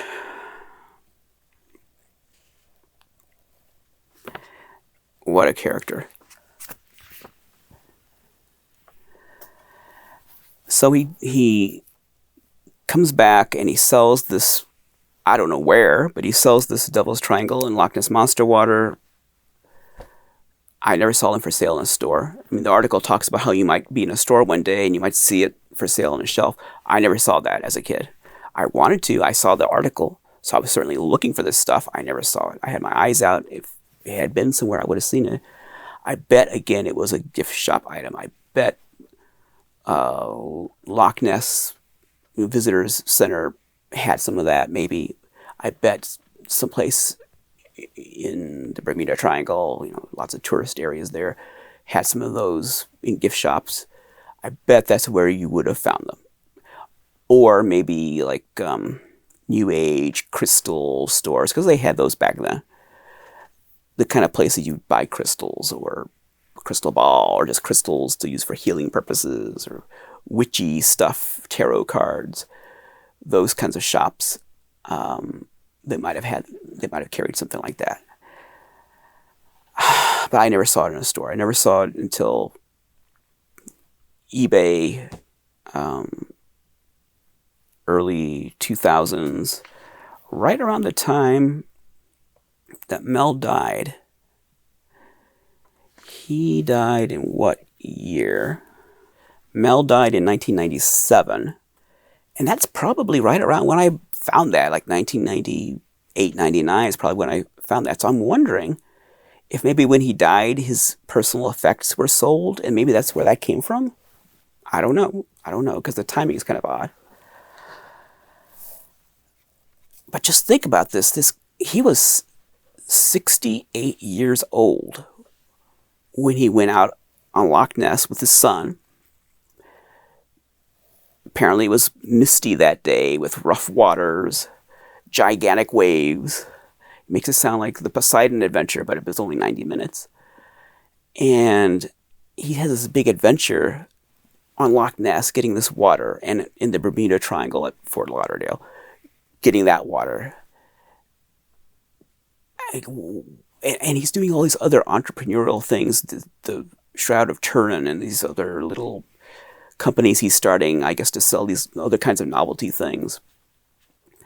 And he tried getting back into acting just before all this. So I'm just wondering what kind of life this guy had. What did he do for a living? Because it doesn't seem like he was a working actor or he would have more credits. Unless he were a stage actor, maybe? I don't know, but it's just trying to piece this guy's life together. I would sure like to know more about him, because what an unusual man. And in the article in Toy Ventures, I closed it by saying, when I stare into the murky waters of Loch Ness, courtesy of Mr. Stevens, I still wonder about hidden creatures and ancient secrets, but I also wonder about deeper mysteries, like what unfulfilled desire burned in the heart of an aging dreamer who traveled across the globe to collect dinosaur water from a mist-shrouded lake. And that's really what I think of now. When I look at this water, I don't really think of Loch Ness so much, or Nessie so much. As big a mystery as that is, I feel like it's a greater mystery. Who was this guy? Who is this guy who did this? Who at that age, decided now is the time to start all these businesses and get into acting after having done some acting 20 years prior, at 48, 20 years prior. And to go out on Loch Ness and have this adventure with his son. Maybe he had retired, mid-60s, and he was looking for something to do with his son, and he thought this would be a good adventure for them. This man is an enigma. I would love to know more about his life story. I did try to figure out whether his son might still be alive. If someone watches this and you're related to Mel Stevens, if you're Mel Stevens Jr., or perhaps you're a grandchild of Mel Stevens, maybe Mel Stevens Jr. is your father, or uncle, or whatever. If you are somehow related to Mel Stevens, you were close to him, reach out to me, because I want to know more about this guy. I'm very fascinated with him. As you might gather, I feel like I identify with him. I feel like I don't know if I would say a kindred spirit, probably not that, but there's something about him which really fascinates me. this idea of, he seems like a kind of a lost dreamer who never quite found his way, was tried a lot of different things, and was very adventurous. But perhaps his adventures never quite panned out. And as I mentioned earlier, I wonder, was all of this some kind of midlife crisis? I think that would have come 20 years earlier when he got into acting, if indeed that's when he did get into it. Maybe he'd already been doing it. But he was pushing 50 back then when he got into television and movie acting and just had these little parts. And then there's this span of 20 years. What was he doing? Maybe he was acting and then it just never made it to IMDb. I don't know. And then here we are close to 70 at 68 years old. And he has this burst of entrepreneurial spirit where he's trying to do all these kind of gimmicky little businesses. He's registering these fictitious business names, and I've got business records of all these different names that he registered under to start all these little, I don't know, like little novelty businesses, selling mini Shroud of Turin's, selling this Loch Ness water, selling other stuff. I don't know what the gambling thing was. I suspect it was some kind of maybe a book of like not how to gamble, probably how to stop gambling, something like that. I'm just guessing. And then at the same time, he's opening a chicken restaurant, and he's starting that. And then he's getting this crazy worm eaters movie to come shoot at the chicken restaurant. And then he's going to Loch Ness and the Bermuda Triangle. He's going out on Loch Ness at almost 70 years old. What do you do for a retirement activity? Well, naturally, you go to Loch Ness out in a storm, and you try to gather water from Loch Ness, 500 gallons, thinking there might be, I don't know, microscopic prehistoric life or something in there, and bring that back to the United States and put in these little bottles and sell it. It's crazy. It's beautifully crazy. I don't know. It doesn't seem, it seems too late for a midlife crisis, but is that a retirement activity? Did he retire? And then he said, okay, now this is what I'm going to do. This doesn't seem like retirement stuff. He's not taking it easy. This sounds like he's still searching for his place in the world. And he's still searching for another adventure, for some purpose, for some achievement, for something. He's still a searcher and a dreamer and a seeker. And he hasn't quite found whatever it is he's looking for. But he had a son. He had a family, I guess. And was his son really a scientist of some kind? Or was that all ballyhoo? I don't know. But he did all of this later stuff with his son. So that's interesting. Maybe the reality is much less glamorous than what I'm imagining. I'm imagining this very quixotic kind of character. And maybe the reality is much less interesting than that. I don't know. But yeah, I'm attracted to quixotic characters. And yeah, I think it's pronounced quixotic. It's not quixotic, it's quixotic, right? I think so. The character's Don Quixote, but the adjective is quixotic, I think. I could be wrong about a lot of things. Well, I'm very interested in this character of Mel Stevens. And someday I hope I'm out there on that loch. Maybe not in a storm, but it could be a storm. Hey, if I die by drowning in Loch Ness, there are worse ways to go. Although I would hope a dinosaur doesn't come up and drag me under. That would be pretty terrifying.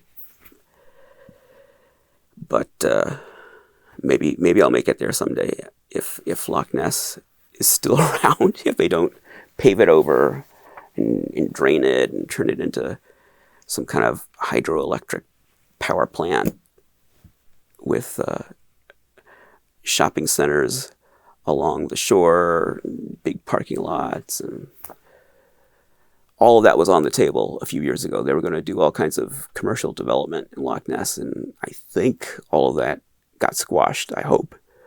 But now there's this water battery stuff. Oh gosh. So poor Loch Ness. Can't we have one beautiful thing left in the world that isn't spoiled? Wouldn't that be nice? One mysterious place. One place where you can go and just look out into the water and think about some grand mystery out there. I don't need an answer. I actually prefer the mystery because I know the answer is going to be unsatisfactory. I think I've said this quote before.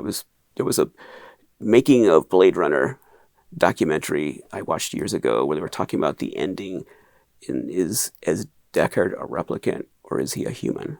And one of the talking heads in the documentary said, the question is fascinating, but the answer is stupid. That's why you don't ever want to know the answer.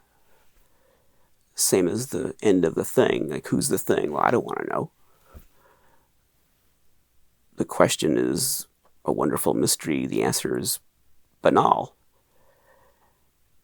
Same thing with Roger Patterson Bigfoot film, Patterson-Gimlin Bigfoot film. Now along comes this documentary to debunk it. Isn't that lovely? Well, I mean, the mystery was interesting, even if we could all tell it's a costume. We know it's a costume. You can see the seams and everything. Still, there was that one little bit of doubt. But the answer is just stupid. The question's beautiful. The answer's stupid. And, I mean, it's looking at who we are, what are we? We're just, like, to quote Star Trek, we're ugly bags of mostly water. You know, reality can be pretty ugly. So, but there's a poetry of mystery out there that I think elevates our existence. These questions elevate our existence. As long as we have questions to ask, whether they're smart questions, like how does the universe work? Or whether they're kind of stupid questions, like is there a dinosaur in that lake? Whatever. I feel like that's important in life. And we start stripping all that away, life gets more and more miserable. And now we have AI. Isn't it lovely? We don't need to make art. AI can make it. We don't need to make music. AI can make it. And I think the young generation is rebelling against all that. I hope so. Because the older generation seems to have stupidly embraced it. But luckily, I think Gen Z has vomited all over all of that. They don't want it, thank goodness. Because there is some mystery in art and in creation. And I think that's what Mel Stevens was chasing. He's chasing that mystery. It's not whether there's a dinosaur in a lake. The mystery is inside of him. And now he's a mystery to me. And it's a fascinating mystery. So, here's one of the waters of mystery, as described in that article. This Loch Ness Monster water. And you know, it's just a bottle of water. It's just a bottle of old water. But the thing that makes it amazing, it's not the artwork. It's not the vintage, the provenance. It's the mystery. The only reason I'm holding this in my hand is a mystery. And I know there's no dinosaurs in Loch Ness. I know there's no monster there. But there is a mystery. There is something. I don't think it's a giant animal. I don't know what it is, but there is a mystery there. Maybe it only exists in the hearts and minds of human beings. But that's still something real. Even if it only exists in your heart, it's still real. You're real. Your thoughts and feelings are real. And that creature exists in the hearts and minds of millions of people around the world. So in that regard, Nessie is real.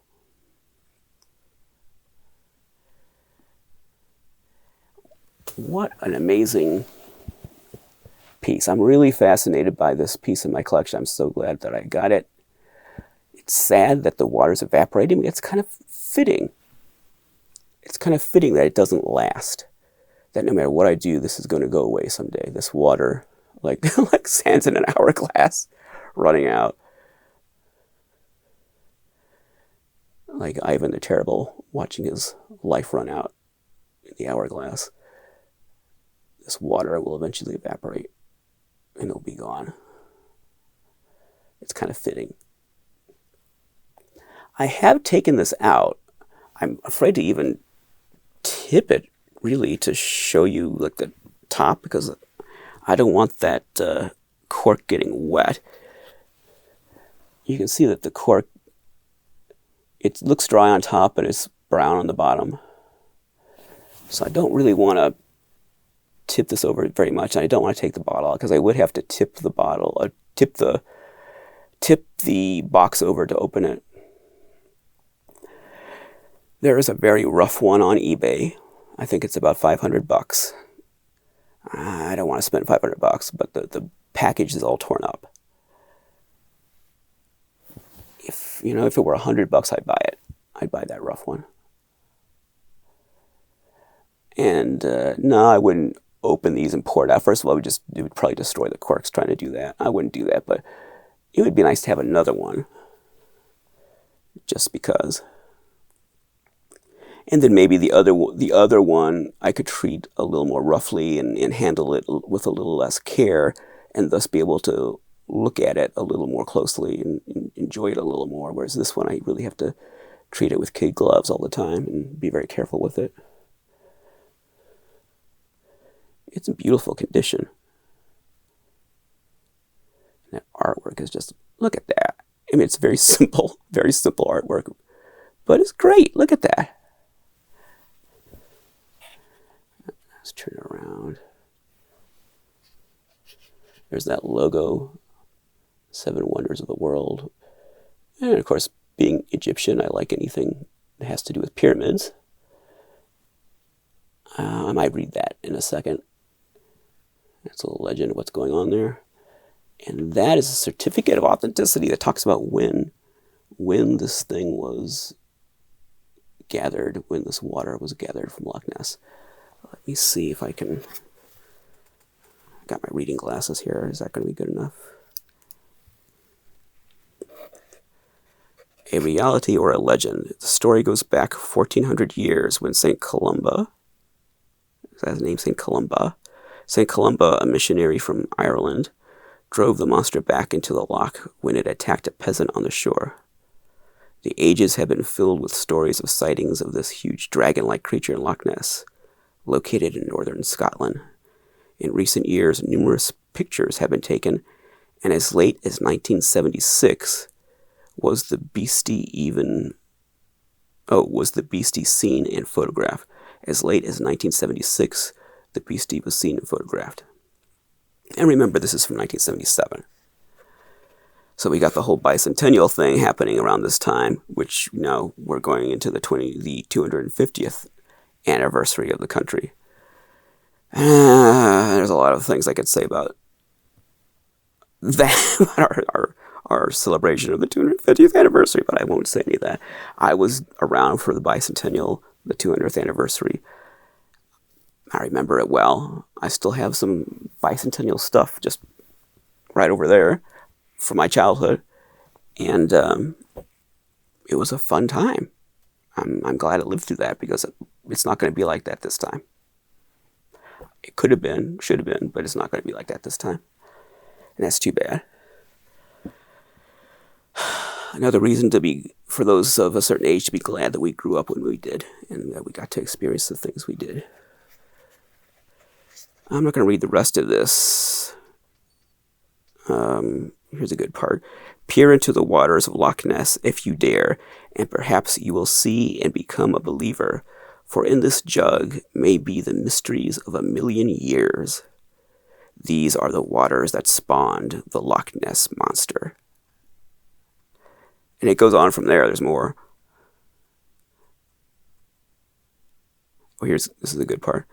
Fate was tempted in a possible confrontation with Nessie, as the monster is known in the Scottish Highlands, to bring this jug of primordial water to you. This jug may contain organisms that could very well be related to the Loch Ness Monster. Be careful with this water, lest you let a potential beast out of the jug. Can you imagine being a kid in the 70s and reading that? Oh, not fit for consumption. Look at that. Not fit for consumption. And the certificate of authentication. I'm going to need a magnifying glass for that.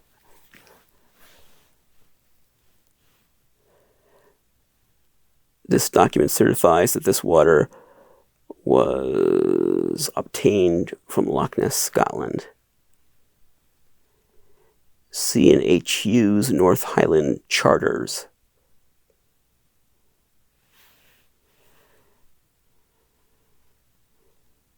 And it looks like Mr. Hughes signed it, and the date is the 19th of March, 1977. So it looks like Mr. Hughes is the one who handled the chartered craft that Stevens and his son used, and Hughes signed this thing.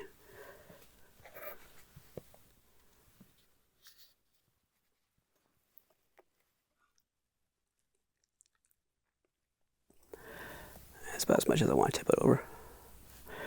And the top is also just like black up there. What do you think? Stare into that water. Is that in focus? There we go.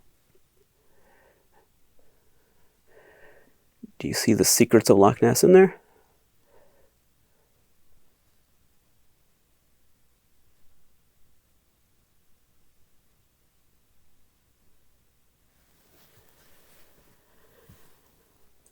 This is almost like a product from some kind of fantasy story where, I mean, we've got a popular movie out right now about a little toy that you make a wish on, and then the wish goes bad.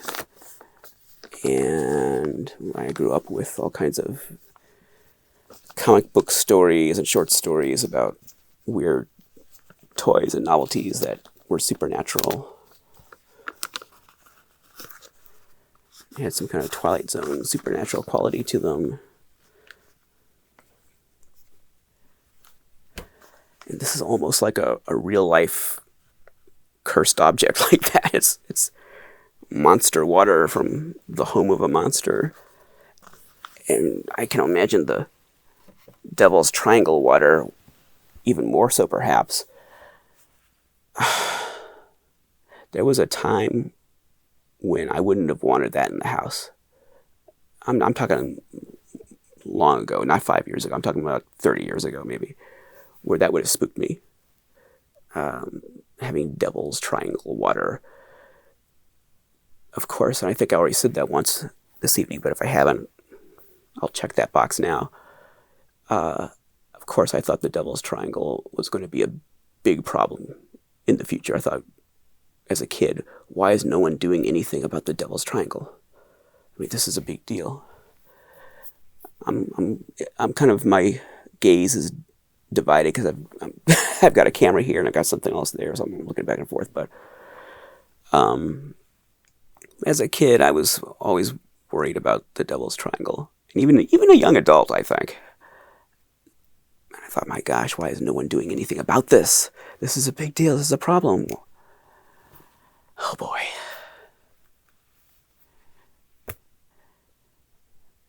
Well, what else can we say? It's a long episode that you might feel like we haven't really talked about much. I spent the whole episode just kind of babbling. Well, that's welcome to Basement of Horror. One thing that I kind of skipped over because I don't have any visuals to go with it, unless I should, in the editing, find some visuals, maybe I will, but I visited my old elementary school,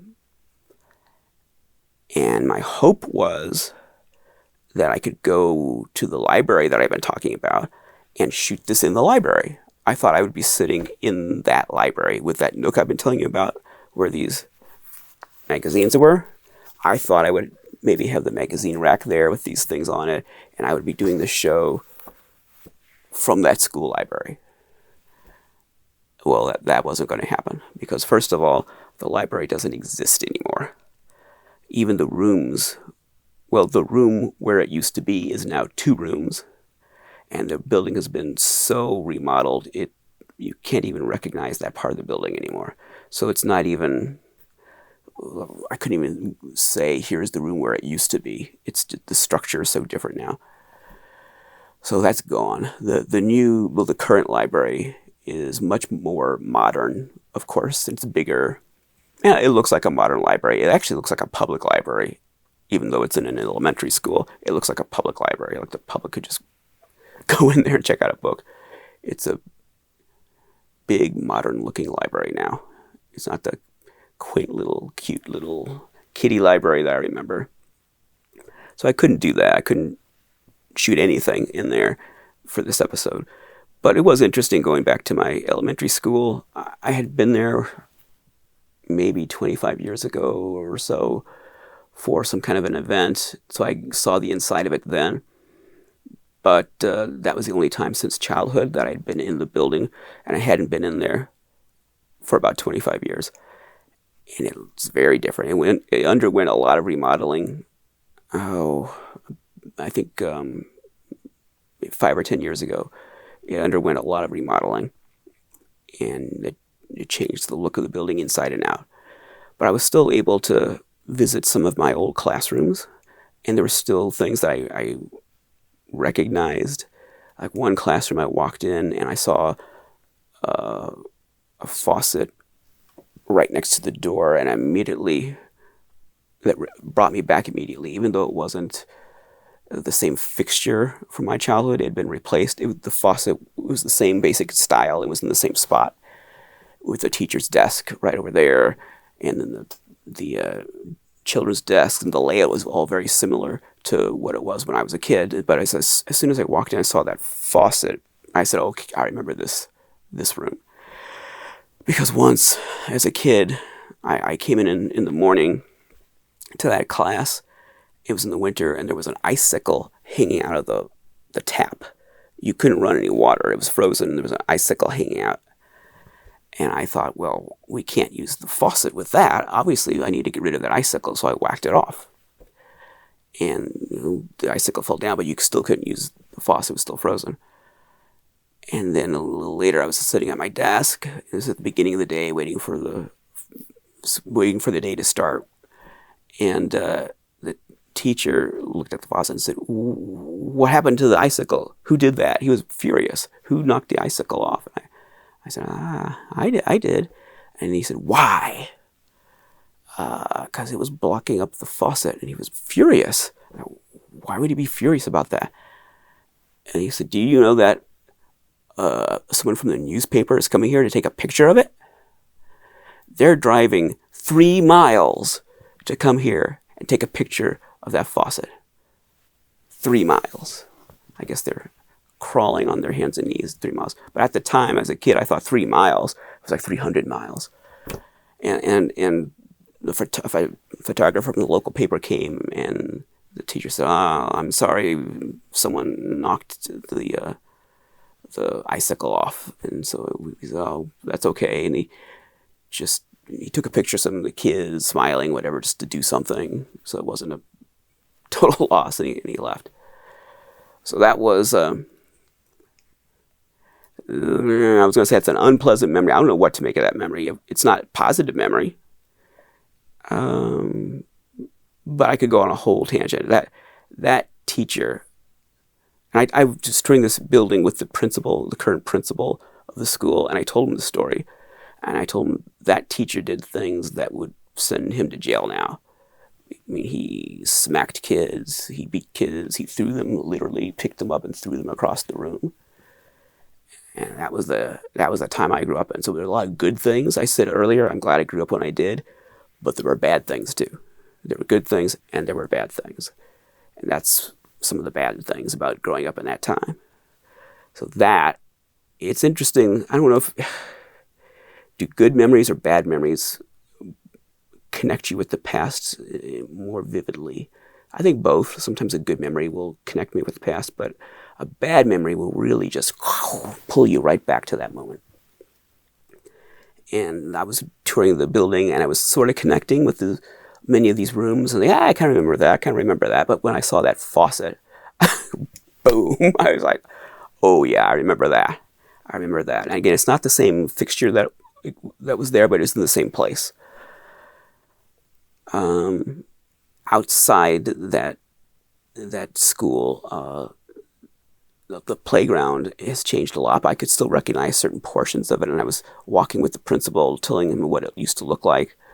But there were some steps that I remember vividly from childhood that were still exactly the same. And he knew that those were the same steps. They had not changed at all. The steps, the rails, everything, going from like one level of the playground to the next.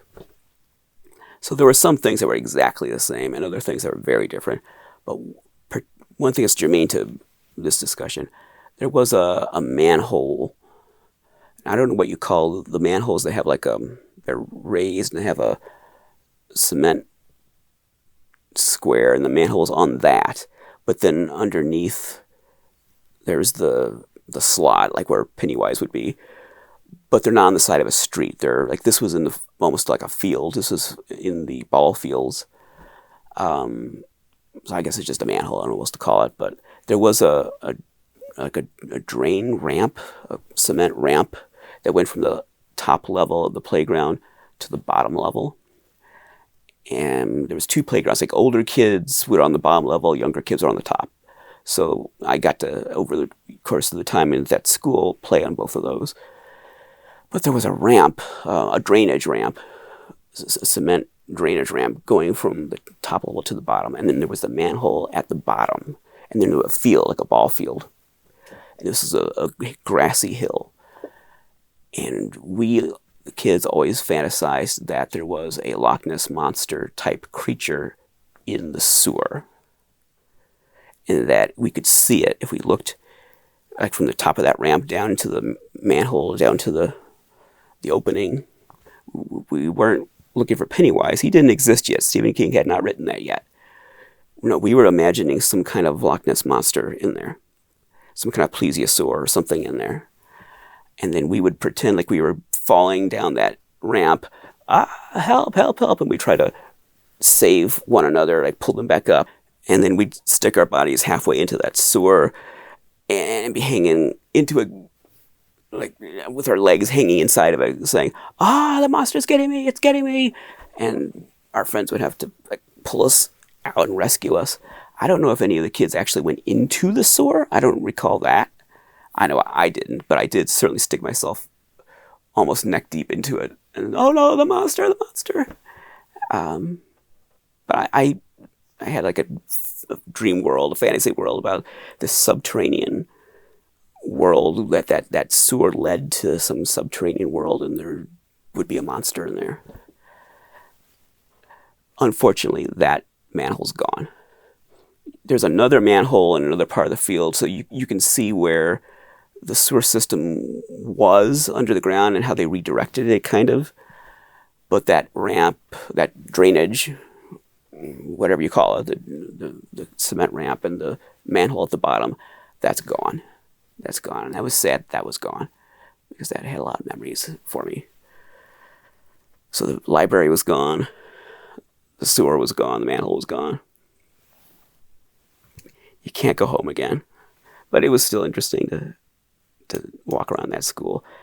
And all of that is directly connected to what I'm talking about, because this journey to get that water all started in that library, and then thinking about the Loch Ness monsters, I thought it was living in the sewer. So it's all very wrapped up in that elementary school experience. What else can I say? I don't know if I've mentioned it here, but online I've talked about a movie called The Johnstown Monster. It's a British film.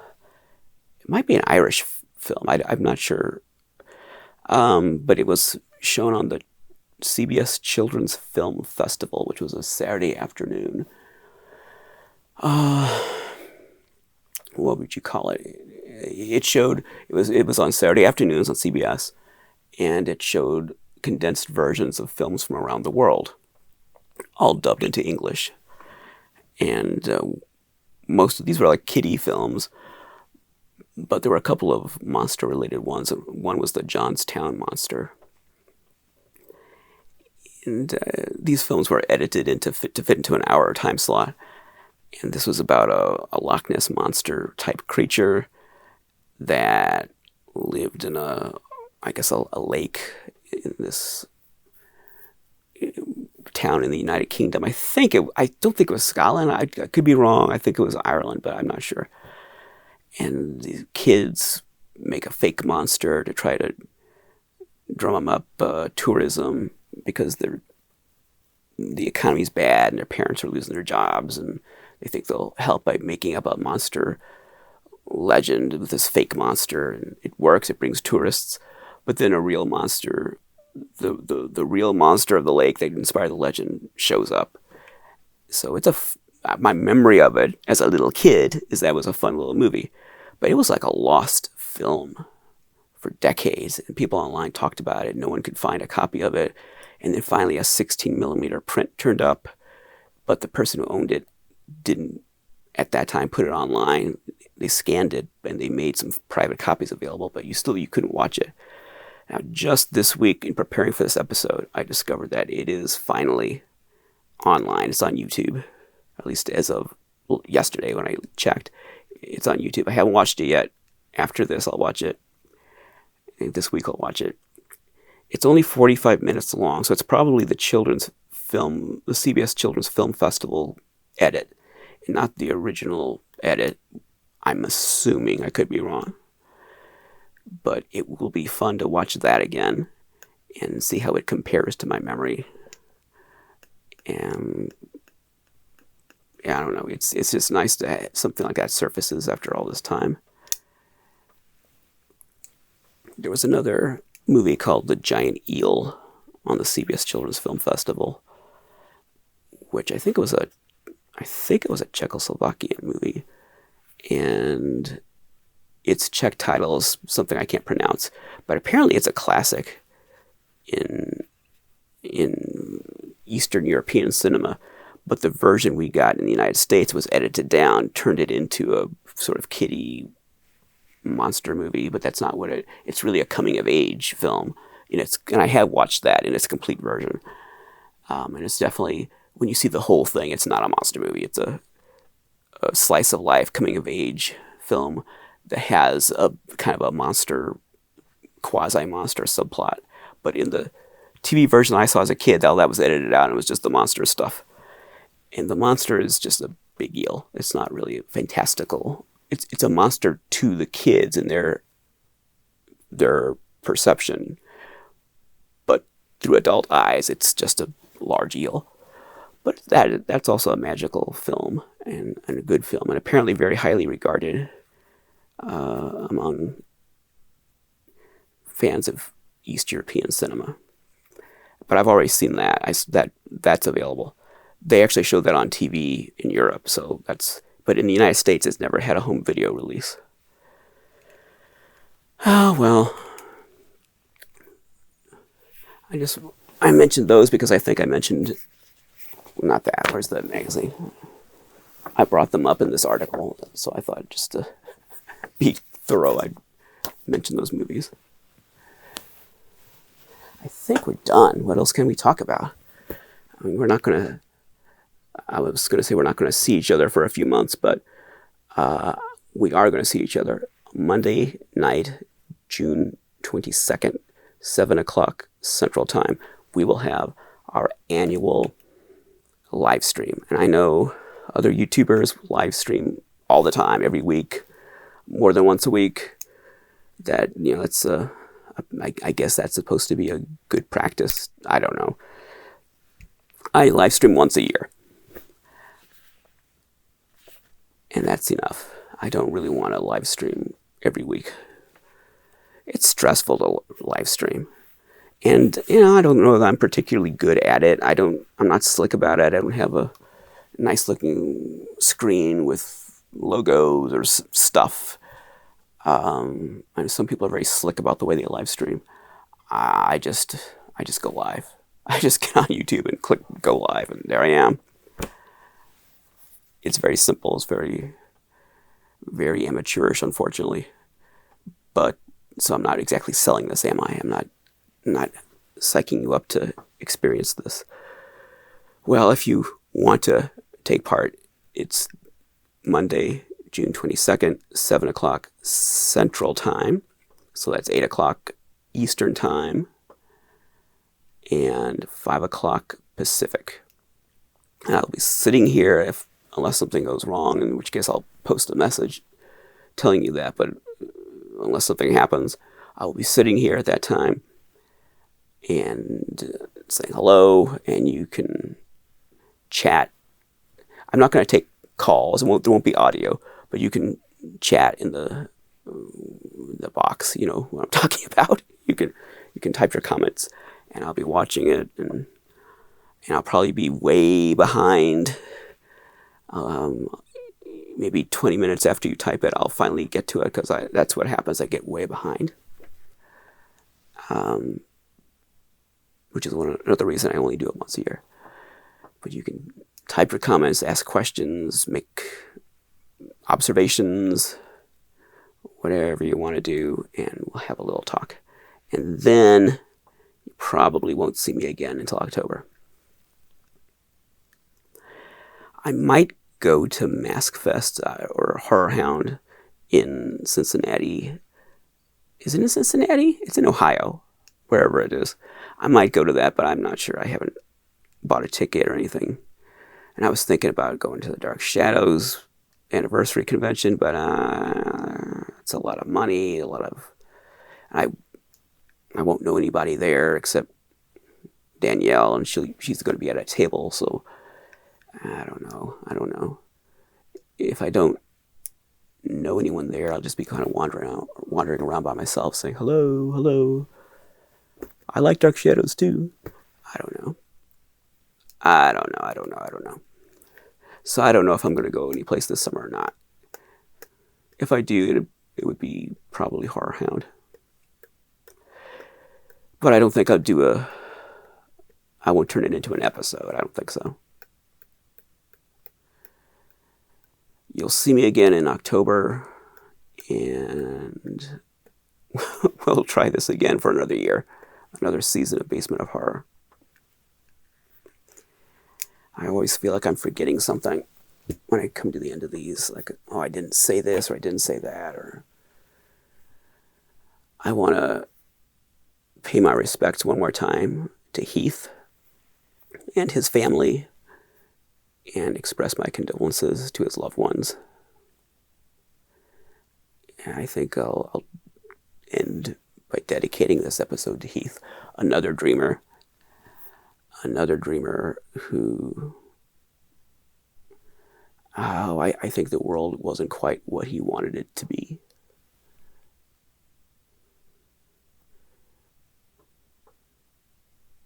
But he had love, he had friends and family, he had a nice support system around him. So he made the world a better place through his presence, through being here. Well, on that note, thank you for watching these 8 seasons. And if I can make it another 2 to get to 10th season, I will try to do that. I will see you on the live stream, and then I will see you again in October. Until then, the one who dies with the most toys is dead.